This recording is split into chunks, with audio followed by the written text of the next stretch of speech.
Hey, all you pickleball champs. I'm just letting you know that this is part one of a two-part video. This match was so long and there was so much learning points that we had to break it up into two parts. This first part is already over 2.5 hours long of a lot of great learning opportunities. So I hope you guys enjoy it. And with that, let's get to it. Welcome to class, all you pickleball champs. You are in 452 Advanced Men's Doubles Game Film Analysis. Today we are going to be analyzing the PPA finals match between Johnson and Tardio versus Alshon and Daescu. If this is your first time here, this course is designed for advanced players who want to get better and understand the game of pickleball at a much deeper level. If you are looking to improve your game, start playing pickleball tournaments, thinking of becoming a coach yourself, or simply want to stop losing and not understand why, then this course is for you. This course is in-depth. It is game film analysis where we slow things down, pick professional play apart, and understand the mistakes which are holding people back from winning. Therefore, if this is what you've been looking for to take your enjoyment of pickleball to the next level, be sure to subscribe and hit that notification bell so that you don't miss out on any of our future course videos. I'm your professor. Class is in session.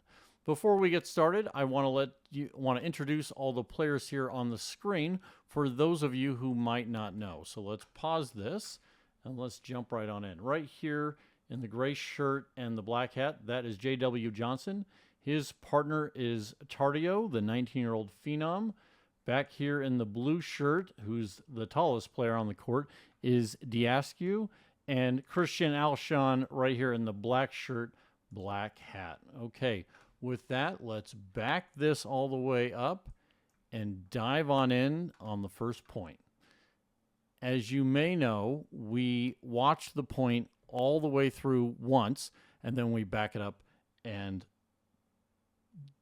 try and determine some educational points which we can learn from there. Okay, just watching this one all the way through. This first point is a little bit shorter. Great. Let's back that up. Alshon obviously playing the right side. Puts a deep serve into this box. A lot of amateur and lower level players don't aim. Let's just make this 4 quadrants, right? I'm going to use 2 colors for that. Okay. And if we just said, I'm just going to do this. Like if anyone remembers Foursquare as a kid, we're just going to make that 1, 2, 3, 4. Okay. And not that those numbers matter at all, but just looking at the 4 different quadrants, not enough people aim for this box on when you have forehand players because they're like, oh no, I just hit it to their forehand. And that is absolutely not what we want to do and not what we see from the pros. The amount of power, spin, and moving your opponent over off the court, which opens up room here if this player doesn't move over. And if that player moves over, I'll just show you here. So let's assume that Tardio's had to be pulled off over here. And let's say J.W. Johnson, being a good teammate, comes over here, which we're going to see in a sec. Well, then I've got lines here and lines here if we're going to attack. And so that's a big thing when you're practicing your serving. If you're on this side, be aiming this direction and at that box. Your percentage of not missing or hitting successful serves in with pace will instantly and dramatically go up. And so as we showed, what does Daescu immediately do? He goes, okay, I see that good serve from my partner. I'm going drive right here because I know this is going to be tough for Tardio to make it back. Now, Tardio's the youngest guy on the court, the quickest guy on the court, and he makes it to the kitchen line very, very quickly in time. But if you're not playing with somebody with that athletic skill set, this becomes a much higher probability of them being late to the kitchen, giving you a better opportunity on a third shot drive. And see, still kind of miscommunication here where they're both going for it. Look how fast Tardio is. Tardio's the one who actually gets that ball. So, but not an aggressive counterattack, very softly hit, just gets it back in. Christian Alshon all the way up at the kitchen, and Daescu gets to come all the way up.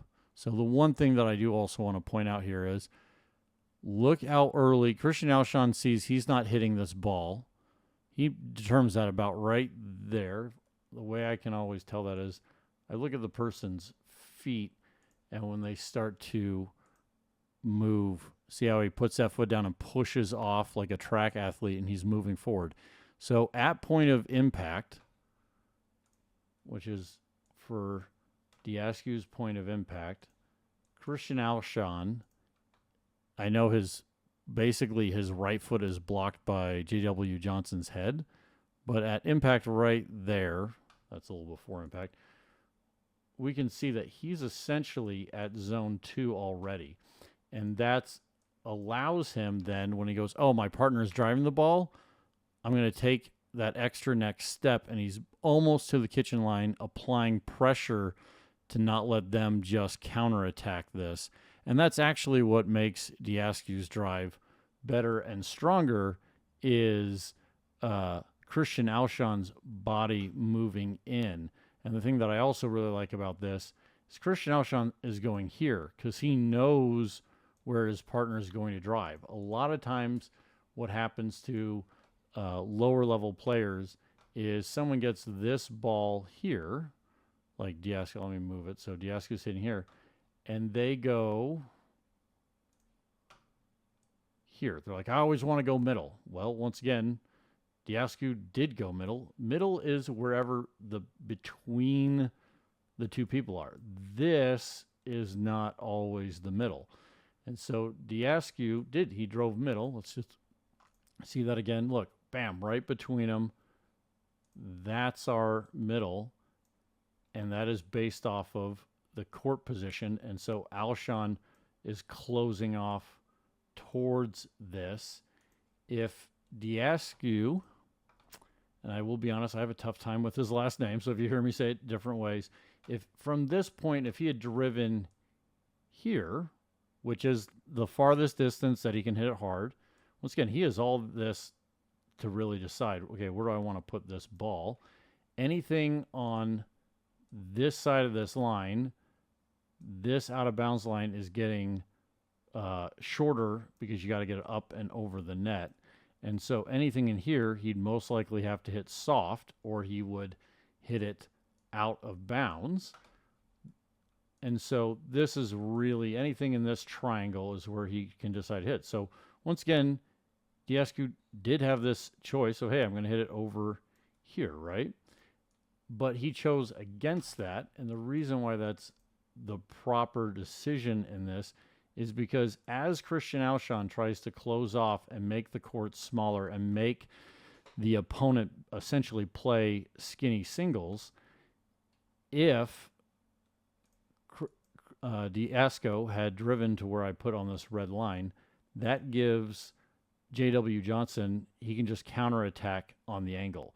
And as you can see, all this area is exposed over here, and we don't want to do that. And that's a big thing that we talk about here in this class is angles.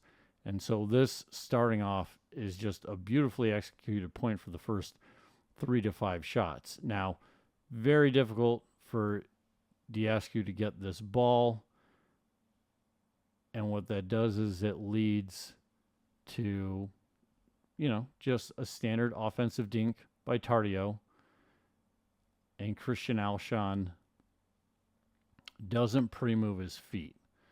And so that is here. He's covering this technique by Tardio, and we're going to talk about this throughout the next, you know, potentially 2 hours of this video, is this technique that he does where you don't know, is he going to speed it up? Is he going to dink it? Because he keeps his wrist here firm, and it's the same posture. So it holds Christian Alshon. Is he going to drive here? Is he going to drive here? Like, is he going to do a bounce speed up, or is he going to dink it across here? And so it just holds your opponent there a little extra long. So Christian Alshon's feet are late moving on this dink, and he does the typical reach. He actually tries to speed up this ball. And this is where the mistake is on this point, because look how that on the teeter-totter, let's just do this. We're going to draw our fun little teeter-totter right here. That's the base of our teeter-totter. This is the thing you would sit on, the piece of wood when we were all kids. There's our little handlebar. I always like putting a handlebar. It makes it look a little more real to me. I don't know why, it just does. So Christian Alshon, I'm going to do him in red. He's over here. He's leaning down, and he's striking the ball. I'm going to do the ball in yellow. He's striking the ball right here, which means he's got to hit up on this ball. And so even though he's attacking it, therefore we have JW over here, and JW just gets to hit straight back down on this ball. And that's the one thing we don't want to do, is we don't want to be over here making ourselves Christian Alshon in this point. So let's talk about red light, green light real quick, just for any of those who haven't seen this before. We're getting a lot of new subscribers to our channel, and so I do try and break things down for those who haven't heard it. A lot of people have heard red light, green light, yellow light balls, but then they don't have a coach, or wherever they went for instruction didn't actually say, well, what is a green light ball? It's just like, well, do this on green light balls, do that on red light balls. Okay, what is an actual red light ball? A red light ball is from your knee down. So from Christian Alshon's knee down, if he's making the impact, that is a red light ball. Essentially, it is a defensive ball, and the reason it is because you have to hit it back up over the net and get it back down. And so if I had a different angle on this, I would show you how low this ball that he's impacting and how much he's having to lift it up. From the knee to the shoulder at point of impact, that is a yellow light ball. You can speed those balls up, but most often you have to, at least if this is our net, they have to come up a little bit over the net, maybe not a whole lot. Maybe you can impact them even, something in this range, but nothing too extreme. So, you can still hit them with a decent amount of pace and still get them in along this back line. Okay? And then a green light ball is a ball from your shoulder up, anywhere up, that you're getting to hit straight down on this ball. So what that means is, if this is our net, the ball is just traveling in a downward angle towards your opponent. That is the green light ball. Those are the balls you crush.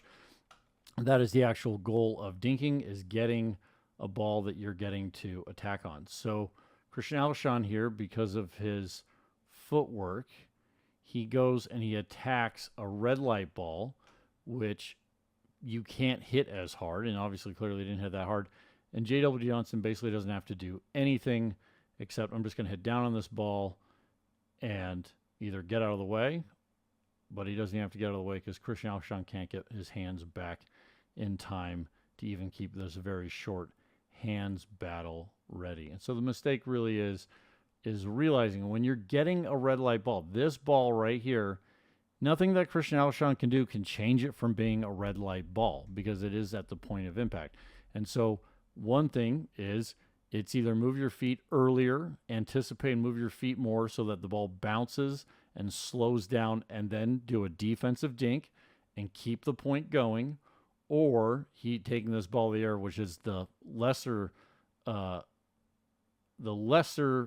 good decision. I don't think that's the best way of saying that, but the non-ideal is taking this ball in the air, because then your only hope is to direct it vertically but short enough. So if this is our net, I'm just going to make it so we're a little on the offside. So if I'm taking the ball here and I take it out of the air, all that energy has to go up, and then you're trying to get it back down in a very short before the opponent can hit on it. Now, Christian Alshon in this example, he didn't do that. He just tried hitting it hard. And we, from this camera angle, and we'll never know, would this ball have actually come back down into the court? Hard to say when it's shoulder height at 7 feet.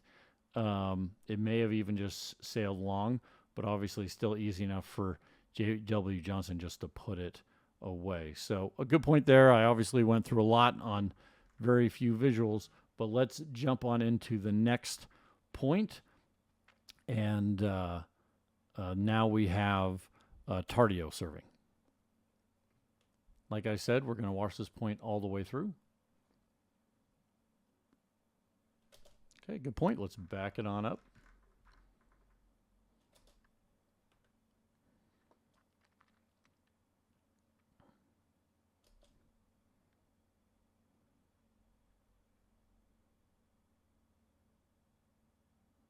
Once again, as we talked about, look at this nice serve. It's to Christian Alshon's forehand.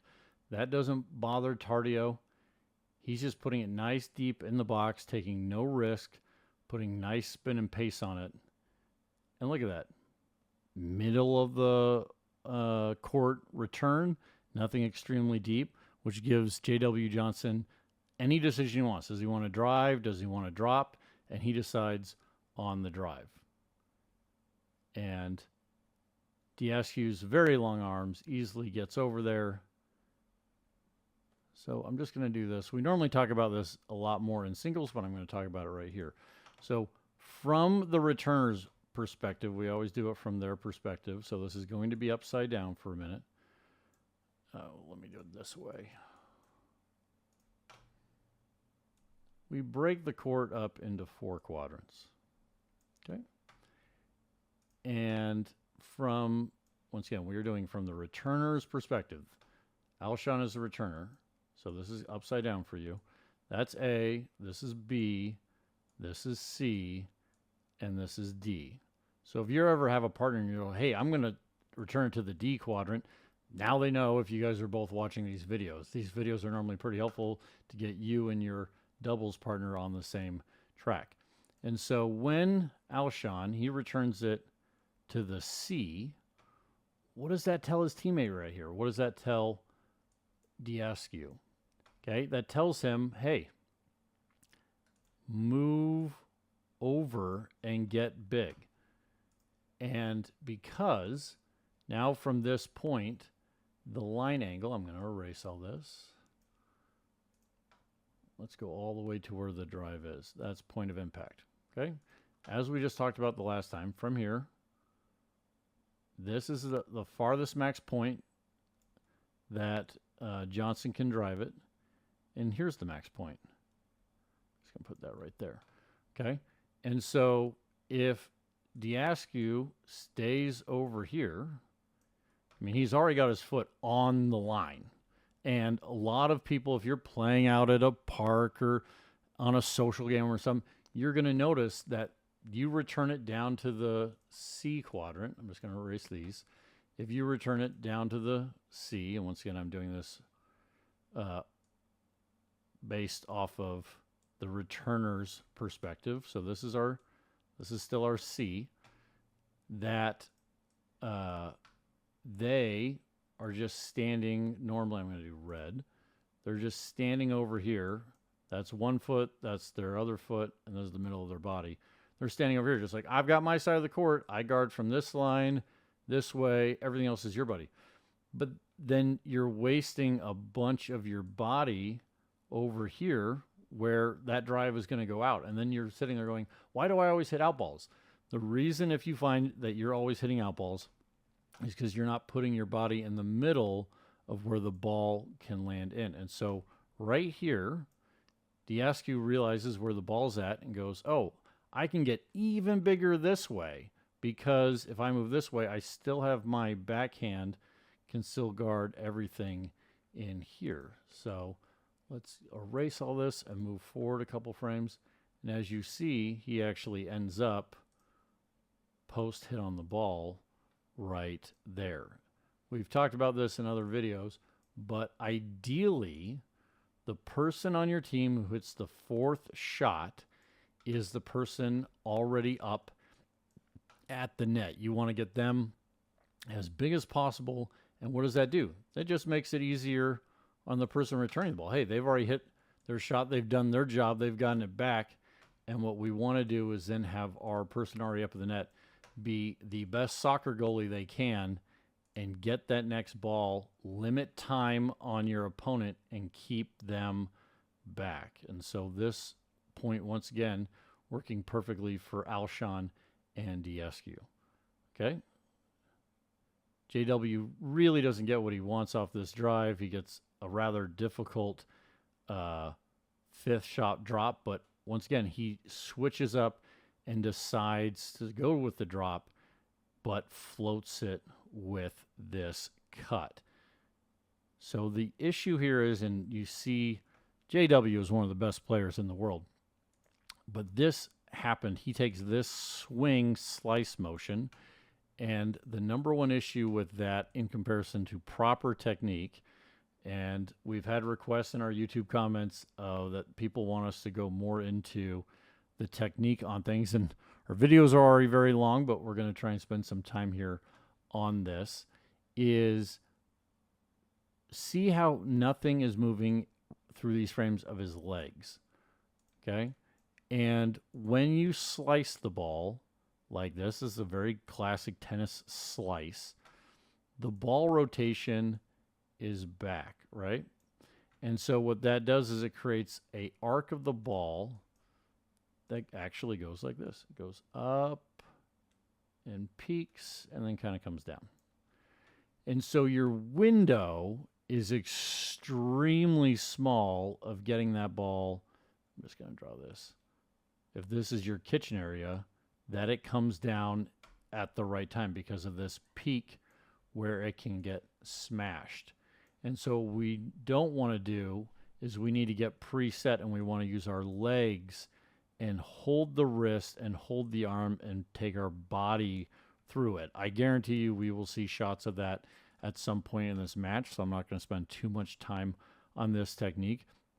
But this really happens because Daescu gets enough on this ball and gets enough spin and depth on it that JW wasn't able to get his feet set early, and therefore he's now just swinging at it instead of being able to do a proper drop shot. He's just trying to get it back, which sets Daescu up, having those extremely long arms. I mean, he literally, as you guys can tell, he's basically hitting this ball at the apex and just gets to smash down on it. So last thing I'm going to talk about with this point is watch people talk about this.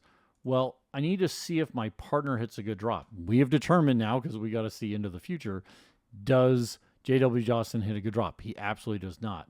So I should stay back here and not move up because I got to wait and see.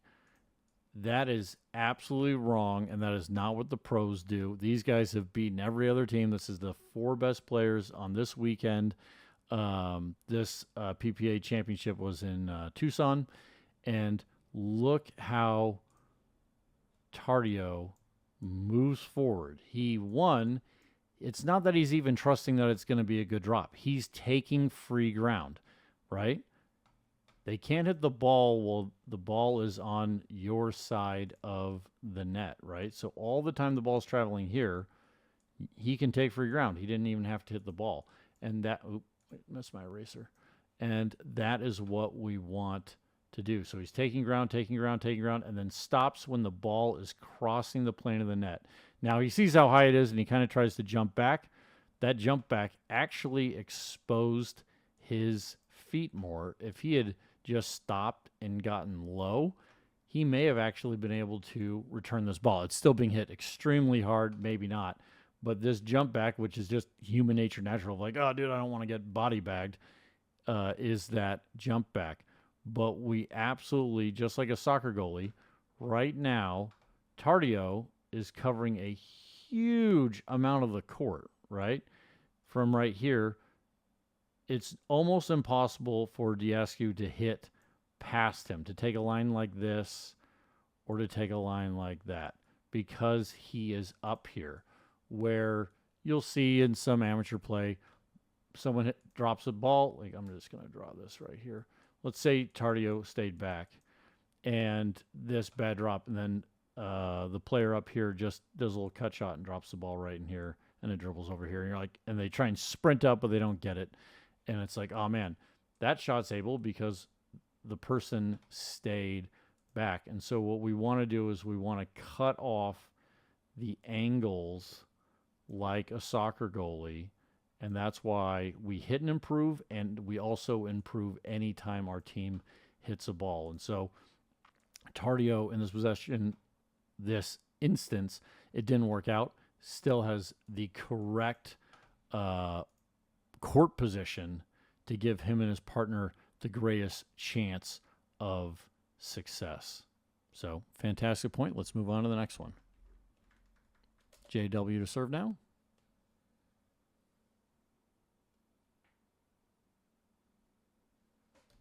Okay, nice point there. Let's move it on back.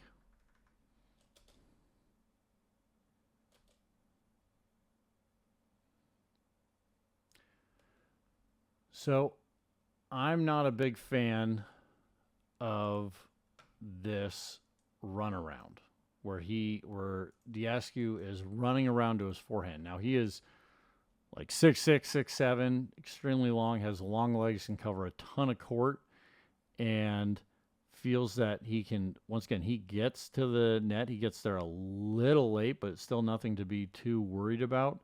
And so, but for most amateur players, when they do this runaround, they get so late to getting there, it becomes a major issue. And so if you get a ball, I mean, this ball is literally right down this line, if not actually going slightly outside of it, you would just want to keep your footwork and move forward through the ball and hit it a backhand, and you can still hit a strong backhand because you have your full body weight into it. I do not believe that Daescu, for the extra effort of running around to the forehand and having to get to the kitchen line, I do not see that he's getting a lot of additional benefit from doing the runaround to his forehand, and he's taking a lot of additional risks. So something to take into consideration there.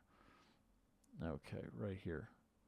So the big thing to learn from this point is, one, let's just look at this technique a little better. Okay, so he's cutting the ball. J.W. Johnson's cutting the ball again, but the big difference from the last one, watch this leg. You see how he's pushing off of it. We actually talk about going up a flight of stairs. Your base from this far back, you're taking a step as if you're going to step up 2 stairs, not just 1 stair, step up 2 stairs. And that's that kind of it. Some people mistaken it that it's like a hop. It's not a hop. It's just you pushing off, generating that power with your legs so that your arm is doing very, very little. The thing that we should take to note, unlike the last time, the butt of this paddle is not past his knee and is not really outside of his waist here. And just since it's so recent, I'm going to back this up just to the last point just because I can get there this quick. And let's look at this. See how much higher up the paddle is and how he's loaded it back behind his body. Once you load a paddle back, you've essentially turned it into one tool in the toolbox. You've reached into your toolbox and you've pulled out a hammer and you're going to hammer the ball because, as we all know, if the paddle is here, let's draw the world's ugliest paddle. That's my ugly paddle. And the ball is here and you are here and you have the paddle. You took the paddle back. You know we got to get the paddle all the way over here. That means we're going to accelerate that paddle to get there before the ball hits the ground. And so that's why we say once you've lowered it back, you've turned it into a hammer because it has to accelerate. And that's what JW does because he loads it back and high here and he has to accelerate that paddle through to get to the ball, and that's what makes it float. Now let's jump all the way back over here. And because he doesn't load it back, he doesn't go up as high, and he's using his legs for control, he can have a much more controlled shot, and he hits a good, beautiful, difficult third shot drop on his opponent that doesn't have that same flight characteristic as the last one. This one has a flight character much more like this, where the other one had the flight characteristic like that. Okay. So the next thing that I love on this point is that Daescu, even though he's 6'7", doesn't reach down and try and volley this ball. Trust me, that will happen at another point. We will be talking about that a lot. But once you realize that you cannot hit this ball out of the air as a green or yellow ball, and that it's going to be a red ball, you should swing this foot back just like he does, just like a basketball player is pivoting with the basketball. He just throws that foot back. Look how fast, how few frames his foot goes from here. That's one. It's actually from here. It's 1, 2. It's like 6 frames. That's how fast he gets that foot back so that he can decide what he wants to do with this ball. He could drive it. He can dink it. He could lob it. He can do whatever he wants because he buys himself time. The spin of the ball reduces because it impacts the ground, just standard Newton's law, and the energy, and so it has less energy as it comes up. You're making the ball actually do good things for you by slowing down and having less spin. You're making the game easier by throwing that foot back. The other thing is, and we will talk about this right now, we're just going to talk about court position. So we have a +1 offensive advantage for Alshon. He's already at the kitchen line. We have Daescu coming up. He makes it there in time, so he has a +1. So this team has a +2 offensive, I just write offensive advantage because neither Johnson or Tardio are at the kitchen line. Once Tardio makes it to the kitchen line, he becomes a -1, and this would go -1. That would go to a +1, just showing you the basic math. And so I'm just going through that math to show that when you are in an offensive position, you want to hit offensive or neutral shots. You do not want to hit defensive shots. If Daescu had decided to take this ball super low and volley it, he is hitting a defensive shot. It does not change it. If it's hitting a red ball out of the air and it has to just go straight up to get over the net, that is a defensive shot. What he does is he swings his foot back here and he hits I consider this a neutral shot. It's just a nice neutral dink, and it gets low enough that the volley by JW floats, and then he gets to step back up here and crush it and put it away. And all of that was set up by hitting the correct shot, not even a risky shot. He just hit the correct shot of what you should do.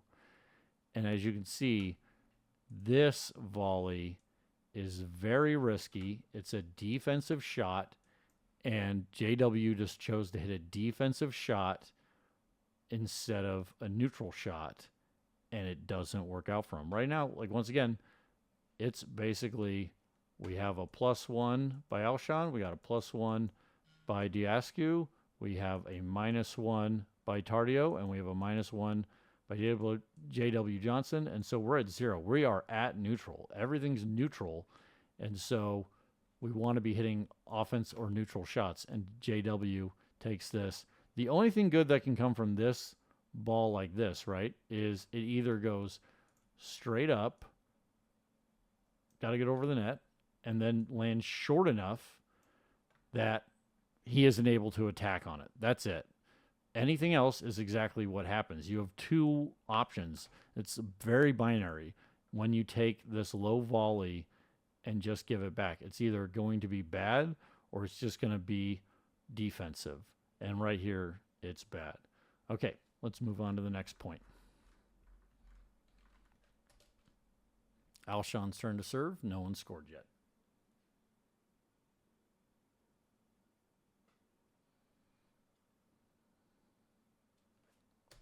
Okay, good quick point there. Let's back this on up. This is something I'm actually excited about this point because I don't get to talk about this enough. So Alshon changes up and goes for the backhand of Tardio. Tardio easily makes it up to the kitchen line. I would like to point out that, once again, we're early in the match, but the first time that Tardio returned, it went to Daescu. Now the second time, even though it's his backhand, he's gone to him again. The reason he's doing that is they are trying to keep Daescu back. And you're like, but he's the taller, better player. Why would you want to return to him? You want to return to, quote unquote, the weaker player. You want to return to the more aggressive, more offensive player to keep them back longer. And so even if that's the person who has a better drive, if you can handle the drive, you want to return it to them because you don't want to have the more offensive person who can put the ball away. Daescu's, as I said, 6'6", 6'7", and he can reach in and put balls away. And so they are choosing to keep him back because, look, one of them is going to come up. Alshon's coming up. So either Alshon's hitting this ball and Daescu's coming up, or do you want Alshon coming up? And they have chosen that it's better to have Alshon coming up than Daescu. Okay, very nice. So Daescu decides to drop the ball. This drop is improved, and once again, getting closed off by Alshon, improving the quality of the drop and putting more pressure on the team. If Alshon had, look at that, at basically the point of impact, Alshon's foot is one step off. That is playing very aggressive, and that is perfectly fine. It's better to be, what you want to do is be like, hey, I'm going to at least get to the second zone. And just for those who haven't seen it before, we keep this real simple. The baseline is zone 1. The middle of it is zone 2. And the kitchen line is zone 3. And we normally want to be at least one zone away from our teammate when moving up, no more than 2. And so I would always say it's better to err on the side of being a little too far away from your teammate than Alshon staying all the way back here and just letting J.W. Johnson or Tardio do whatever they want. So great court position and strategy starting off here at the beginning match. This is some of the best that I've seen, so I'm very impressed. All these guys have been working very hard on their game and improving a lot, and it shows by them making it now here to Championship Sunday. Okay. So that's the fourth, which kept it well nice and back, and Daescu goes all the way across, and JW couldn't quite make that, and he steps back. But as you see, he was trying to volley it, and right here he realizes, like, oh, I can't. And one of the reasons why he can't is because Alshon's putting pressure on him. So this ball is missed into the net, not because of how quality the shot was. And Alshon didn't sit back and wait to see, hey, is my partner going to hit a good drop? Well, then I should move forward. He's already at zone 2, and he's putting pressure on him, and that's what makes him miss. If Alshon wasn't there, I can guarantee you J.W. Johnson would have had no pressure, would have just stepped back and hit this ball over. But he feels the pressure and goes, I have to keep this low on the net, or Alshon's going to just punch it, and it's over, and that's what makes him hit it into the net. So the issue here is this is the opposite side of what we saw for Daescu a point ago, was once he realized, hey, I can't take this ball out of the air, and he immediately swung his foot back. Look how late, and it's actually completely off balance. Like this foot, he's so leaning forward. This foot has to go forward to get his balance before this foot can come back, and he's super late. Where Daescu, he was balanced, and then he just pivoted this foot back, and this foot didn't even have to move. And so it's great to see these points where you can see one of what exactly to do, and one where it's a lot of people have that tendency. They want to lean in and take this ball, and then this is what happens when you can't. So first point going to Alshon and Daescu. Let's keep it going. Let's take a look at the next one.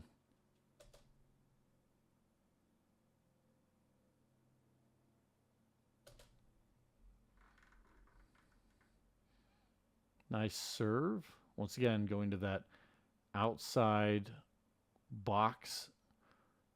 And J.W. Johnson perfectly just takes the backhand. It's a little short.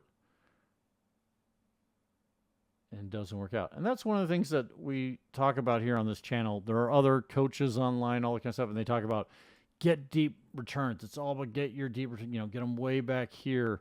It's got to be back there. You're just in trouble. Placement of a return 90% of the time is even more important than depth, because hitting this in the middle of these two teammates, Daescu is late moving forward on a short ball as he's trying to keep it short. His foot's a little behind and makes an unforced error. And so that's the bigger thing, is this ball is in the right area, splitting between as Alshon has to move over. If, let's say, this ball, same depth, was here, and Alshon got to just basically run at it and rip it with his forehand, completely different scenario. And so that's one thing we try and spend a lot of time on this channel, is going, okay, hey, we're not going to hit every shot perfectly. Nobody is. The pros don't even hit every shot perfectly. And as we see right here, J.W. Johnson, one of the best in the world, did not hit a perfect return. It's going to happen. And so just like a golfer, you need to know where to miss. If I'm shooting a golf ball at a green, and I'll draw it out. Let's do this. Let's have some fun here. Let's say this is our golf hole. Let's say this is our flag. And I don't have, anyways, let's say this is a big sand trap all over here. Giant sand trap. Well, where is it okay to miss if I'm playing golf? We can miss here. I can miss here. I can miss long. I can miss over here. This is all a lot easier. So you need to plan where to miss if something's going to occur. And what JW perfectly does here is he hits a ball, not super deep, but he misses in the right place. And that's where it ends up to his benefit. And that's one of the reasons why these guys are at Championship Sunday. Okay, let's move on to the next point. We'll watch this one all the way through.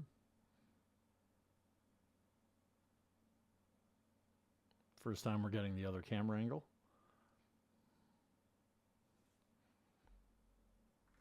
Nice.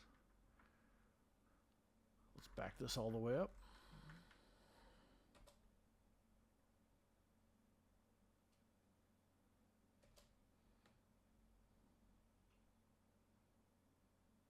I love this decision by Tardio.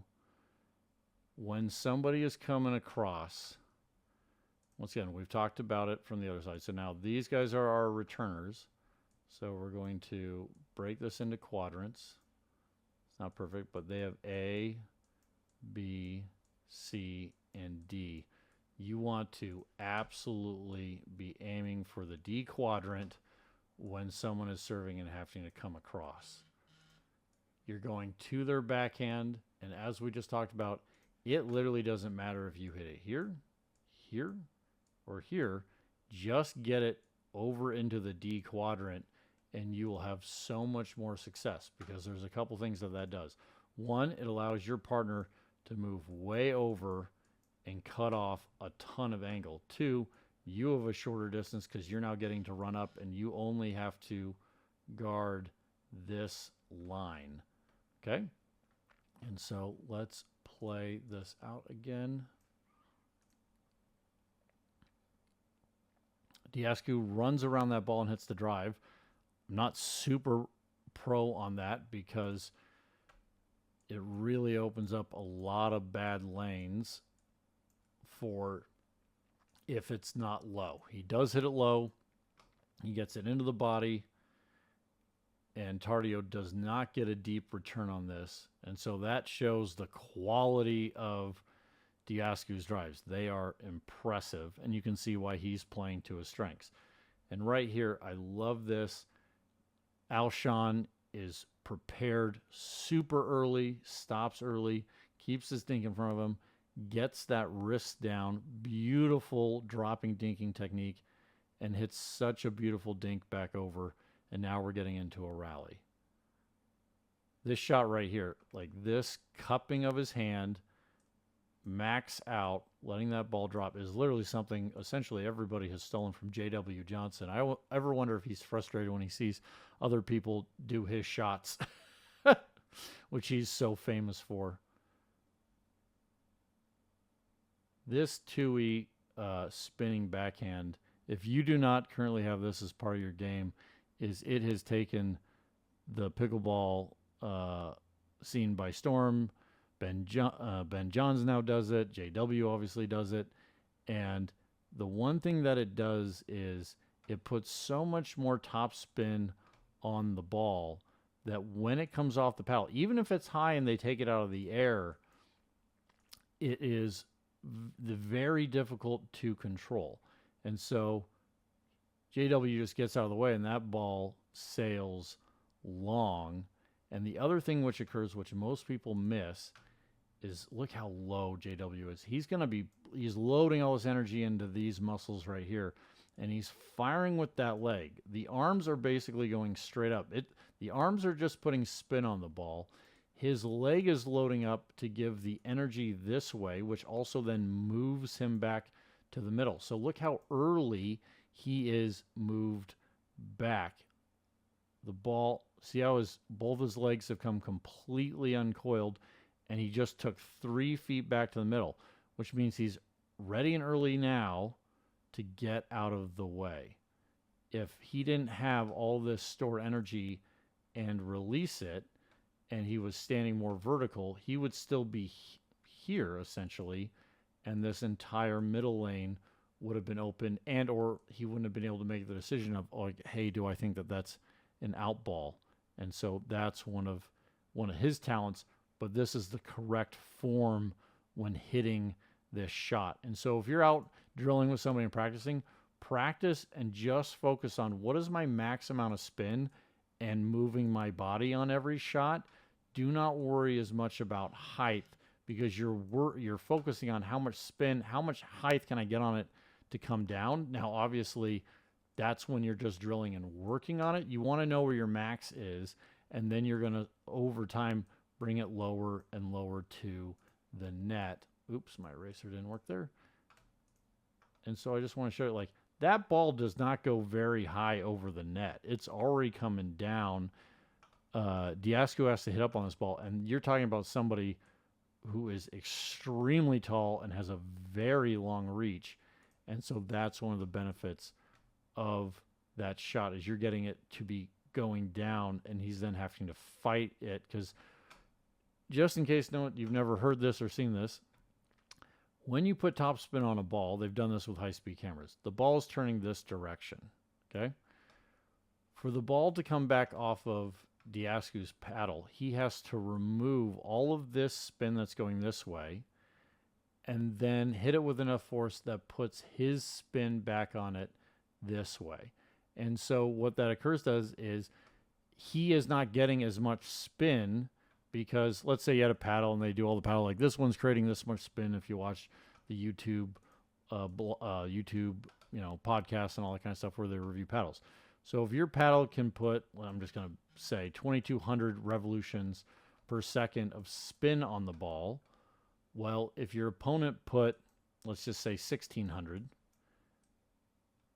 of his top spin, your paddle still the max is this. And so when it's coming off, you have 2,200 minus the 1,600. And so you essentially only have 600 revolutions of top spin on the ball. That means it's not going to dip down into the court. And that's exactly what happens to Daescu on this point. If the ball did not have as much spin coming from JW, this ball's in. Daescu's shot is in because he's hit it a million times, and that ball will be in. But it doesn't have as much spin. And so this is why this shot has become such a big deal. The two-handed backhand top spin dink, because you're winning points just based off your spin, and you took basically no risk. You're just letting your opponent hit errors. Okay, great point. Let's move on to the next one.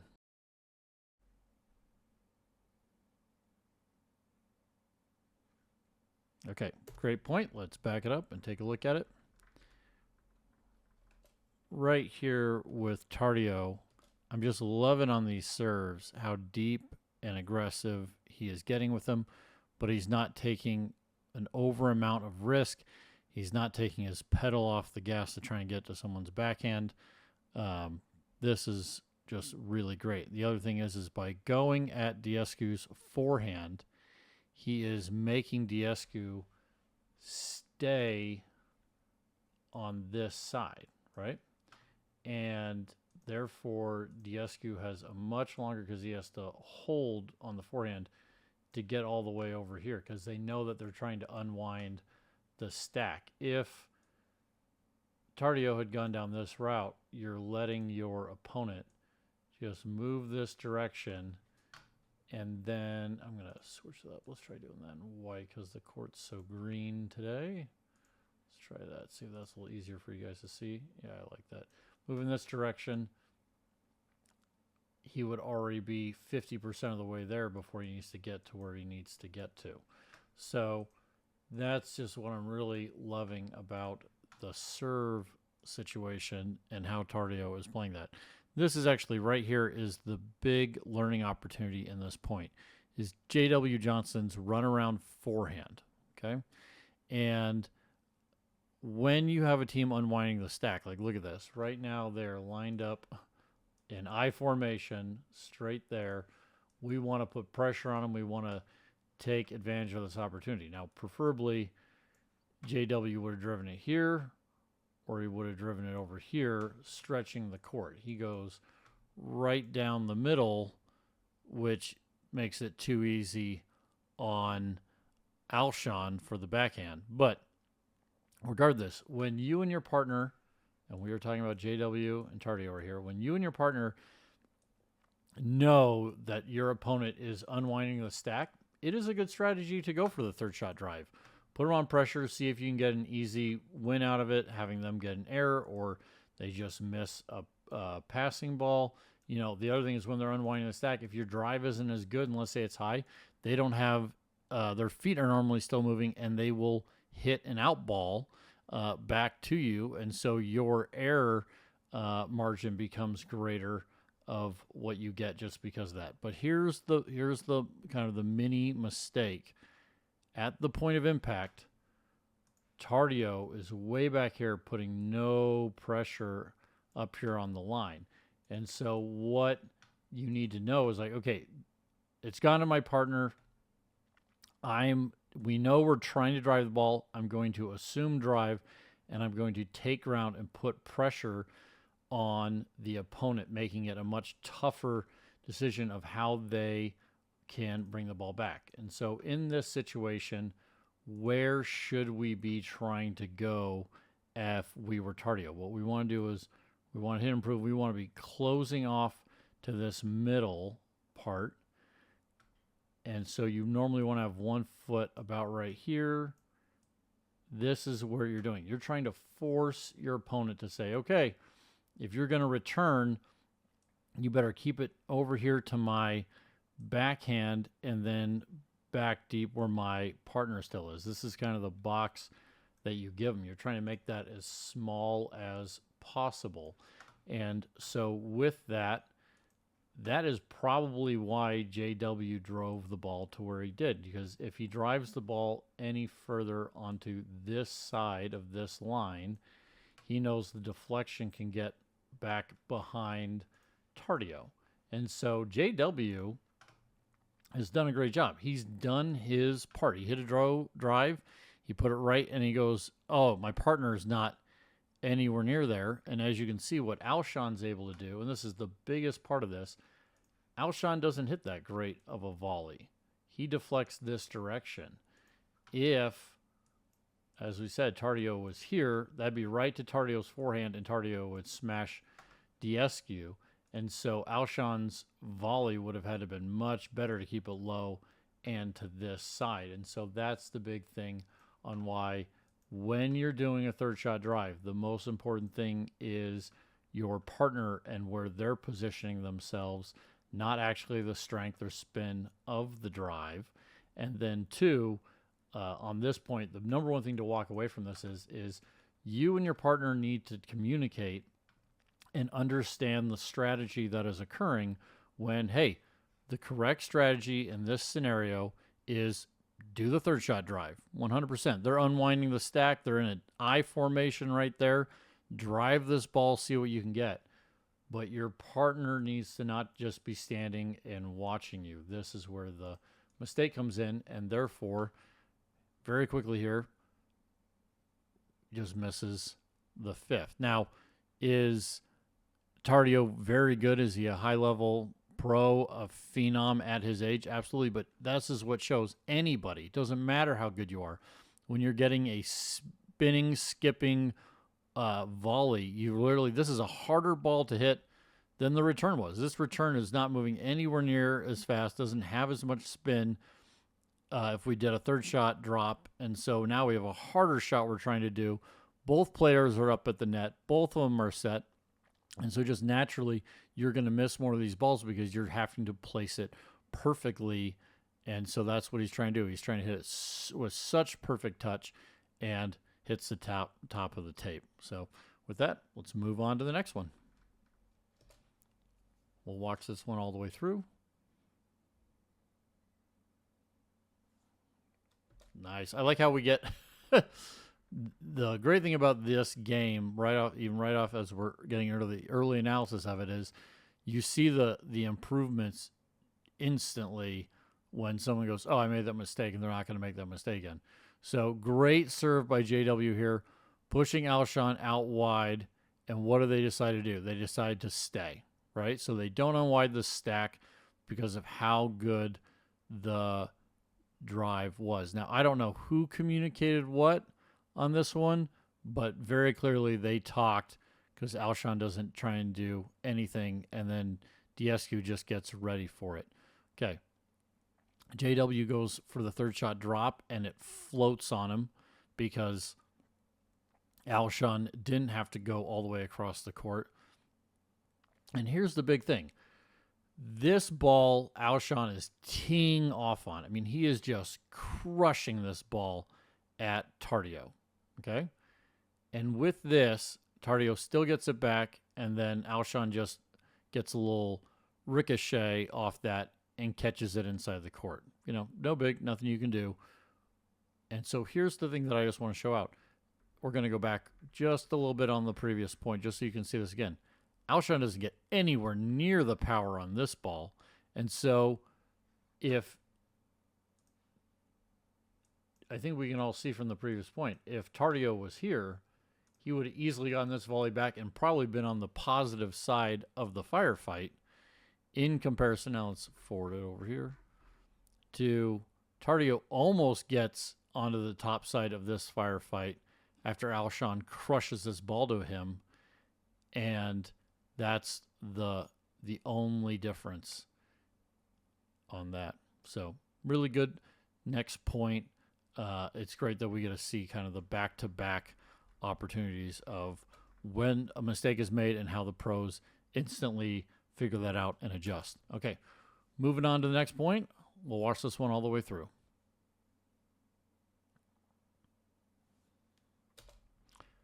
Another quick firefight there. Let's back this up. Okay, I like this strategy that they're hitting it to Daescu, trying to keep him back. He hits his strong drive and keeps moving forward through it. Now, not enough. I have not seen enough videos talk online about forehand technique and where the footwork is different in pickleball than in tennis. So we're going to spend a little bit of time talking about that. In these videos, we try and avoid talking about technique as much as possible because it's just a difficult forum to do that in when we don't have ourselves on screen and we're just going off of. But the best part about this one is Daescu does it perfectly. He gets his. And the reason I've been backing up and going forward is because I just want you guys to see it over again. Look at his right foot. He takes this extra step, gets his right foot around, and at this moment, essentially 100% of his weight is on his right foot. This left foot is still floating in the air. And so now he pushes off that right foot, getting all that hip and energy. But as you can see, this is not a massively swung shot. There has been some advice out there online where people are talking about if you have a foot here and a foot here, that you allow the hip to go all the way through, and that this foot actually follows past what you would say about 90 degrees if we were sitting here looking like this, that we're going to come all the way cross with it and then have to get reset. And if you're trying to hit, and so what some people would say is, well, that's your 100% speed, and Daescu here is hitting at like 70%. And in our opinion, that is not proper. I can't tell you off this footage, only Daescu will be able to tell you what percentage did he feel he hit into that ball. The difference is his hip, he's bringing it to be straight, and he's getting this foot to go straight, because what he's concerned about on this drive is not trying to hit it through his opponent. He is hitting it through opponent, but what he wants to do is get this foot forward, and he's going to close off on the ball. And as you see, he never really breaks stride, and his body weight never goes this way. And so if you're out drilling on your drives, you want to think about that. How am I hitting this drive to get a benefit? And right here, the ball is crossing the plane of the net probably here, so it's still quick. But Daescu has literally taken 3 to 6 feet, even on a drive, and that's what makes it where he just gets up there, and all of a sudden, he's getting to control this point where, as we saw a couple points ago, it was a good drive by JW, but he ran around the ball and all his weight was going this way. There was no forward momentum going this direction. And so that's what I just wanted to really point out here, is how good this footwork is to get this right foot planted, get 100% of the weight, and be focused on going forward with the ball when driving it. This backhand is also not easy, but it becomes much better because Tardio doesn't keep the ball down, right? And so by that, Daescu gets to come up and keep going after it. Looks like we've had a little hiccup glitch right there, guys. Let's figure out what's going on. Trying to work through that technical issue. No problem. Just took a second there. Okay. And then Daescu puts the ball away. Great point. Let's move on to the next one.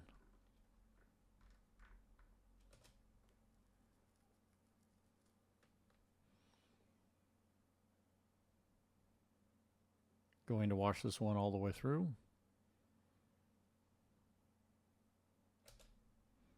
Ooh. May have been a sucker ball, but I think we're going to learn a lot from this point. Okay, going back here to the serve. Once again, I want to point out, this is the gold medal match finals. Daescu's 6'5", 6'6", 6'7", whatever, super tall male. He's hitting it in the middle of the box. There are too many amateurs out there that are missing serves because they are trying to hit a ball in much too small of a box, always being told that they got to try and get it back here. You don't need to do that. The most important thing is to not miss serves. You can put plenty of pace, and spin on a serve and hit it in the middle of the box and get what you want. Look at this. Look how short that return is. We can't even see the ball when it lands because it's in the first third of it, and that was by Daescu hitting the middle of the box with his serve. Okay. Daescu hits a beautiful third shot drop, closing off on it. Beautiful technique. Just going to point this out. He choosing to do a little bit more of a scoop with his wrist angle. But the same technique, if you looked at Annalie Waters or Lee Waters or any of the great people that have amazing third shot drops, his right foot is back behind. His knee is bent. I'm going to erase that so you can see it. His knee is bent, and he just uses all of his leg muscle to push off. So you can see this because the leg is coiled, and then right there the leg is uncoiling as he's getting taller. But you see he's not swinging. The arm is well in front of his right leg, and he's just catching that ball and then pushing off with his leg. And that's what's allowing him to just be basically walking up here and take 3 big full steps before the ball bounces. Now, he knows how low this drop is, and he sees that Tardio is going to have to step back on it, which is what's allowing him to continue forward. So he is being aggressive here. If you look at his partner, Alshon didn't hit the ball. He's doing his job of making it to the net first, but he's also, once he sees that ball crossing the plane right here, he's starting to get low. See that? He's like, I don't know how low that's going to be. I didn't hit it. He doesn't have that feel. So he has to get low right off the bat and be ready. Nice backhand dink.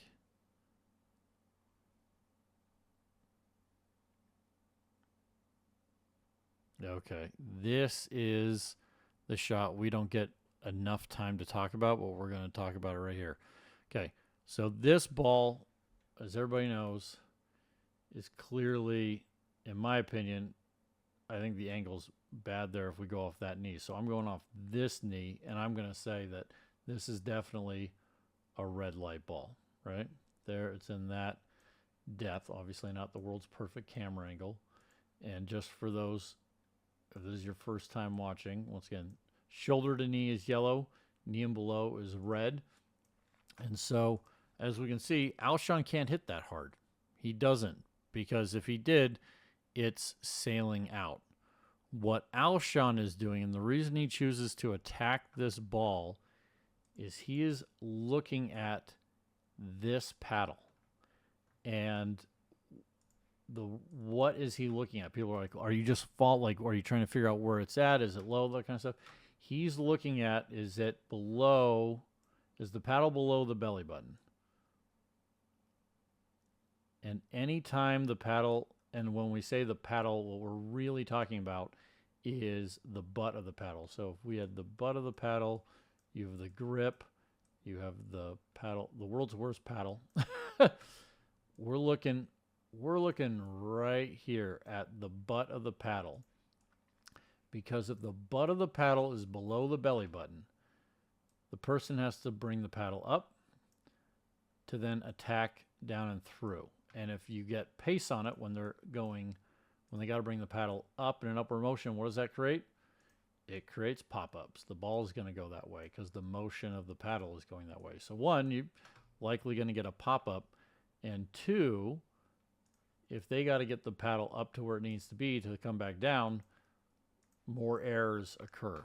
And so sometimes you can even call this a sucker ball.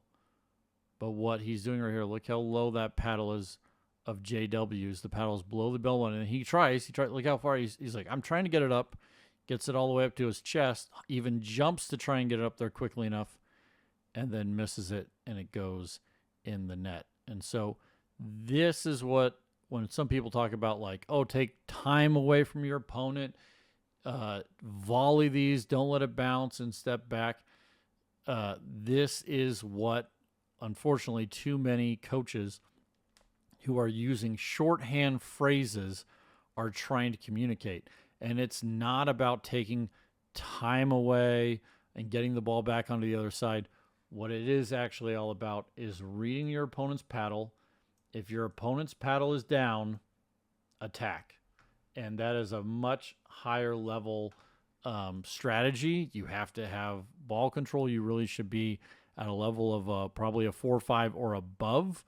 But if you are of a level at, let's say, a 4-0 or a low 4-5, and you can add this to your game, you're going to start winning some very easy points when you start to attack more, when you see your opponent's paddle below their belly button, and that we shorthand that to mean down.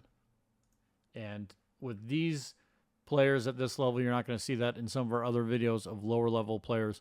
They get to the kitchen and then they put their paddle down, and it's much more obvious. This one, Alshon is doing an impressive job of reading it that quickly to see, because JW's paddle is not that low, but it is low, and so he gets away with one right there. Okay, fantastic point. Let's keep moving on.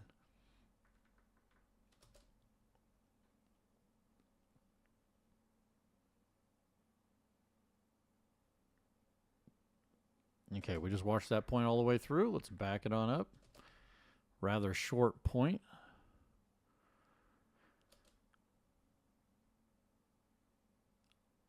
I like JW's position here. It could be a little bit more aggressive. If you watch much of his matches, he doesn't really like to get the foot onto this side of the line on the return. He trusts his partner to cover their side, and he's just there. Also, once again, it feels like the same thing. It's difficult to see, but right here you can see that JW's paddle is kind of this way and below. He's kind of hunching forward. And so what did that, when the drive came, he has to bring the paddle up, which creates the motion for the ball to have to go up. And that's one of the reasons why we want, when we have a net, and I'm going to draw it, we'll try drawing it this way. Okay, this is our net. That is the world's worst net right there, but that's our net.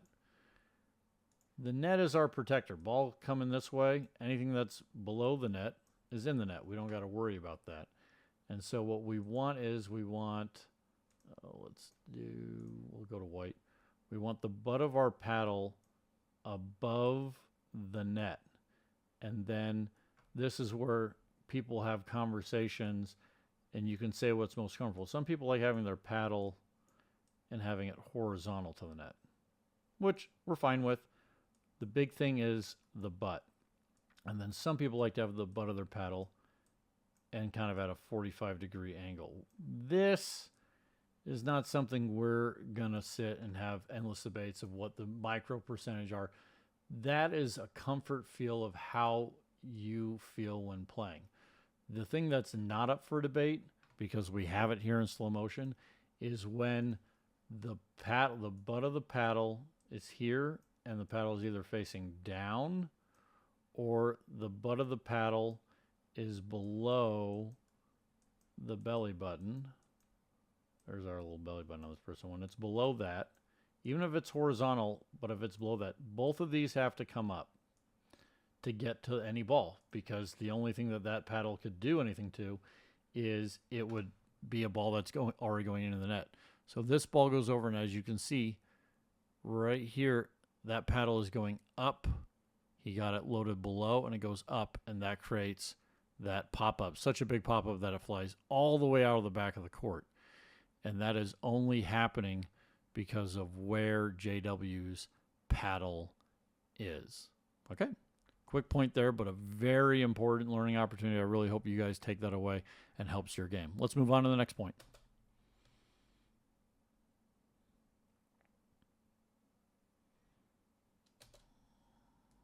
We'll back this one up. I don't think we're going to spend a lot of time on this. Just trying to see if there's anything I really like or don't like. Alshon choosing to go around for the backhand roll drop with his forehand, trying and having to be too perfect with it. Not a lot there. Let's move on to the next one. Alshon's turn to serve. We'll watch this point all the way through.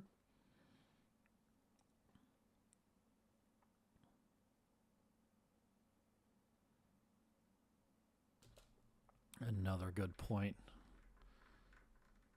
This is, if you want to know why Alshon has gone from where he wasn't ever making it to the finals to top level people wanting to be his partner, It is not his forehands. It's not his hands. It is right here. We're going to show it. Watch, see how he takes that step and then closes off to the ball? He's putting nothing but pressure on his opponent, saying, I dare you to pop it up or speed it up at me. He's going to crush that ball on him. And that is the kind of pressure that normally leads to easy points and wins. And so I'm just going to back this up again so we can all see it. So it's a third shot drive. Alshon is already at zone 2. And he was basically there. Let's just back it up. He was one foot on it, 1 foot behind it at the point of impact. Oh no, he was about probably 2 feet behind it, but he gets there as it crosses. I would have liked to seen him there a little bit earlier. Now I'm going to erase this as he moves forward. And then we have a nice backhand drop, and this is where Alshon gets very aggressive and closes off the ball. Right here is what we talk about. Hit and improve. Alshon moves this way because the ball's going this way, and that's what everyone's trying to say. Hit and improve. What you're saying, that is a shorthand for saying hit and close off to ball. Hit and close off to ball. If your coach that you're working with, or if you go to a clinic or anything like that, if they say hit and improve, what they really mean is hit and close off to the ball. Always be hitting and closing off to the ball. Okay, let's go back into this dink battle. These are the shots that Daescu gets to get away with because he's so tall. But as you can see, not a lot of pressure that's going to get put on this kind of, some people call it a half volley dink. I hate the term half volley dink, but he just volley dinks this, and that's a 1. So what does this do? This gives Tardio full control of how he wants to hit this ball. And so Tardio gets to hit a 2 style dink, which is an offensive dink back at Daescu. And so Daescu's once again is on the defense of this. All this and him, let's just be very clear. This miss right here, that miss was set up by this decision. That is the decision why he missed the next shot that he tries taking, because he gives a neutral or defensive dink. And let me be very clear. This is clearly a defensive dink. They're in neutral stance, and yet he's hitting a defensive dink. This defensive dink lets Tardio hit an offensive dink, which is of error on Daescu. And so people would sit here and be like, oh, that's an unforced error. I agree that that's an unforced error, but the error is actually this, and that's what most people miss. And that's one of the reasons why we do these videos. That's one of the reasons why these videos are so long and detail, is because to learn these kind of concepts, this is what it takes to really understand where was the mistake. It's not just in the, oh, I missed that shot.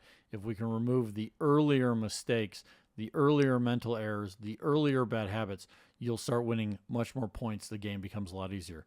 Okay, let's move on to the next point.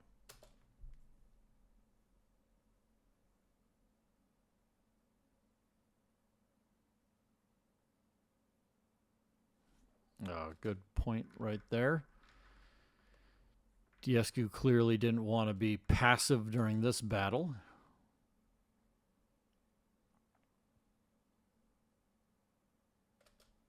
Okay, so as you can see on this fourth shot, much more aggressive. It's still backspin from the way he's hitting this ball, but he's pushing off into it, driving Tardio back. Tardio's got to go way back here and reach for it. Hits a beautiful shot, knows Daescu's coming. The one thing that you can do, if people are targeting you, this is actually a great example. Go short side and then look like you're going to jump the Ernie. They're either going to give you the ball or they're going to go to your partner, which may give you a break to take a breath or do whatever. I mean, Daescu's not really ever going to hit this ball. He's stepping on the kitchen line. It would be a foot fault if he even went for it. But what he did is he forced Tardio to hit the ball to where he wanted. He said, that's where I want you to hit the ball. And that's what opens this up. Now he gets back, and unfortunately, this is just a pop-up by Alshon. I think Alshon wanted to go somewhere else with this ball and changed his mind halfway. And look at that, just lifts the heck out of that ball. So that there was a lot of good there, and just by a true unforced error, it didn't work out. Right here, Daescu and Alshon, I would say, are kind of in the driver's seat right here. And it's not already knowing where Christian Alshon wants to go with this ball. So here's the question. Where should he go with this ball? Okay. I think a lot of people would sit here and be like, okay, one, if you try going all the way across here, across your body, one, he can't be doing this run around forehand stuff. So this option is just hard out. So I'm going to draw this in red. Now, a lot of people, if you were in the correct footwork, you could go this direction. You're making your team run and work really hard if you did that. And so changing this direction and going across is a little risky. Okay. We obviously don't want to go straight to JW's body because we are short on that end of it. So with that, I'm just going to change this to blue so we have a different color. So, hey, I got my big man right here. I can just go back over to the forehand, keeping Tardio moving, or I can go right between them. And so I think this is what occurred is Alshon thought about going this direction, changed his mind to here, which is the correct play, but then unfortunately just popped it up. The one thing that I would like to point out is you got to realize when Tardio is getting pushed this way, this line is not the middle anymore. This line would be JW's forehand and you're getting smashed. So you got to realize this is the spot that's actually middle between JW and Tardio. So let's erase all this real quick here.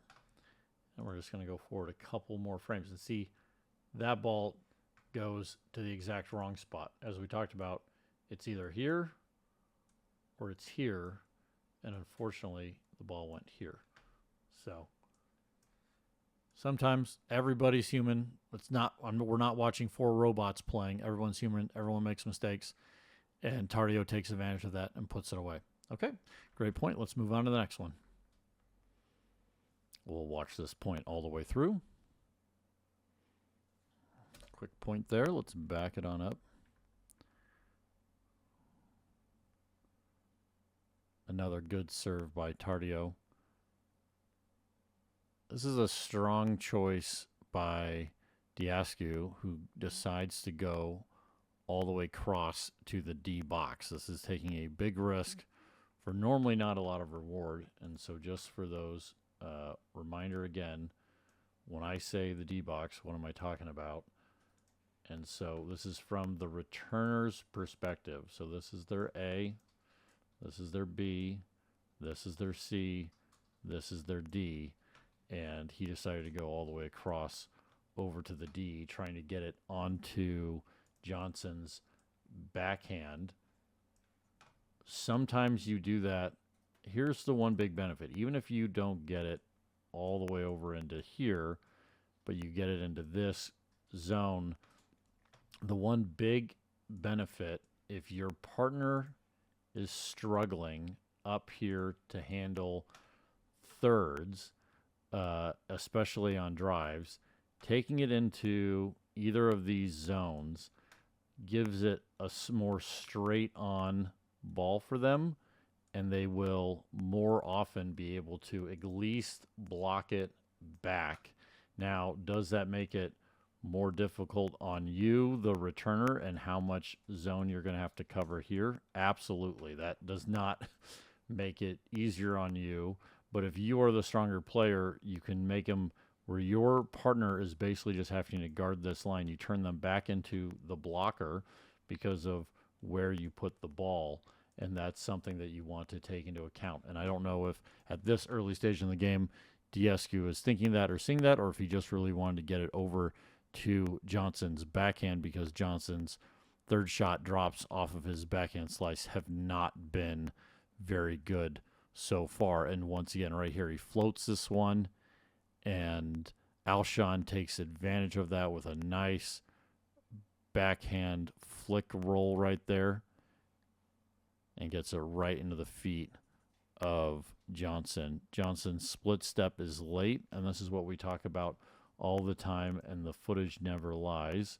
Let me move forward just a second. So the ball is crossing the plane right here, and I'm just going to do a mark on Johnson's feet, because that is when he needs to stop and get low, and the ball is, by the time his feet are set, the ball is already coming back here, and this is just too late. He tried to take too much ground off of not a good enough drop, hoping that it would bounce and he would be able to get extra time and cheat forward. What he really needed to do was stop moving forward and get low. Whether you split step or not really isn't the most important thing. The most important thing is to stop and get low and get ready. So, okay, good point. Let's move on to the next one. Johnson's turn to serve, and we're going to watch this point all the way through.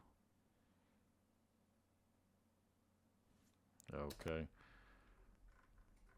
They are definitely, I think Alshon and Daescu have figured something out here, and they are attacking it. So they are going after Johnson's backhand, saying, okay, we're going to, until something changes, get the benefit of Johnson's backhand drops, which are all floating, and they're getting to take him out of the air and hit him hard. And that is primarily happening right here. When you see Johnson doing it right, he is not this far back and this far vertical with the paddle. From this camera angle, it's a little tough to tell, but I'm going to just draw the world's worst stick figure on this side. And let's assume, I'm going to mark this in yellow. Give me 1 second. Let's assume that's the height of his knees right there. Okay.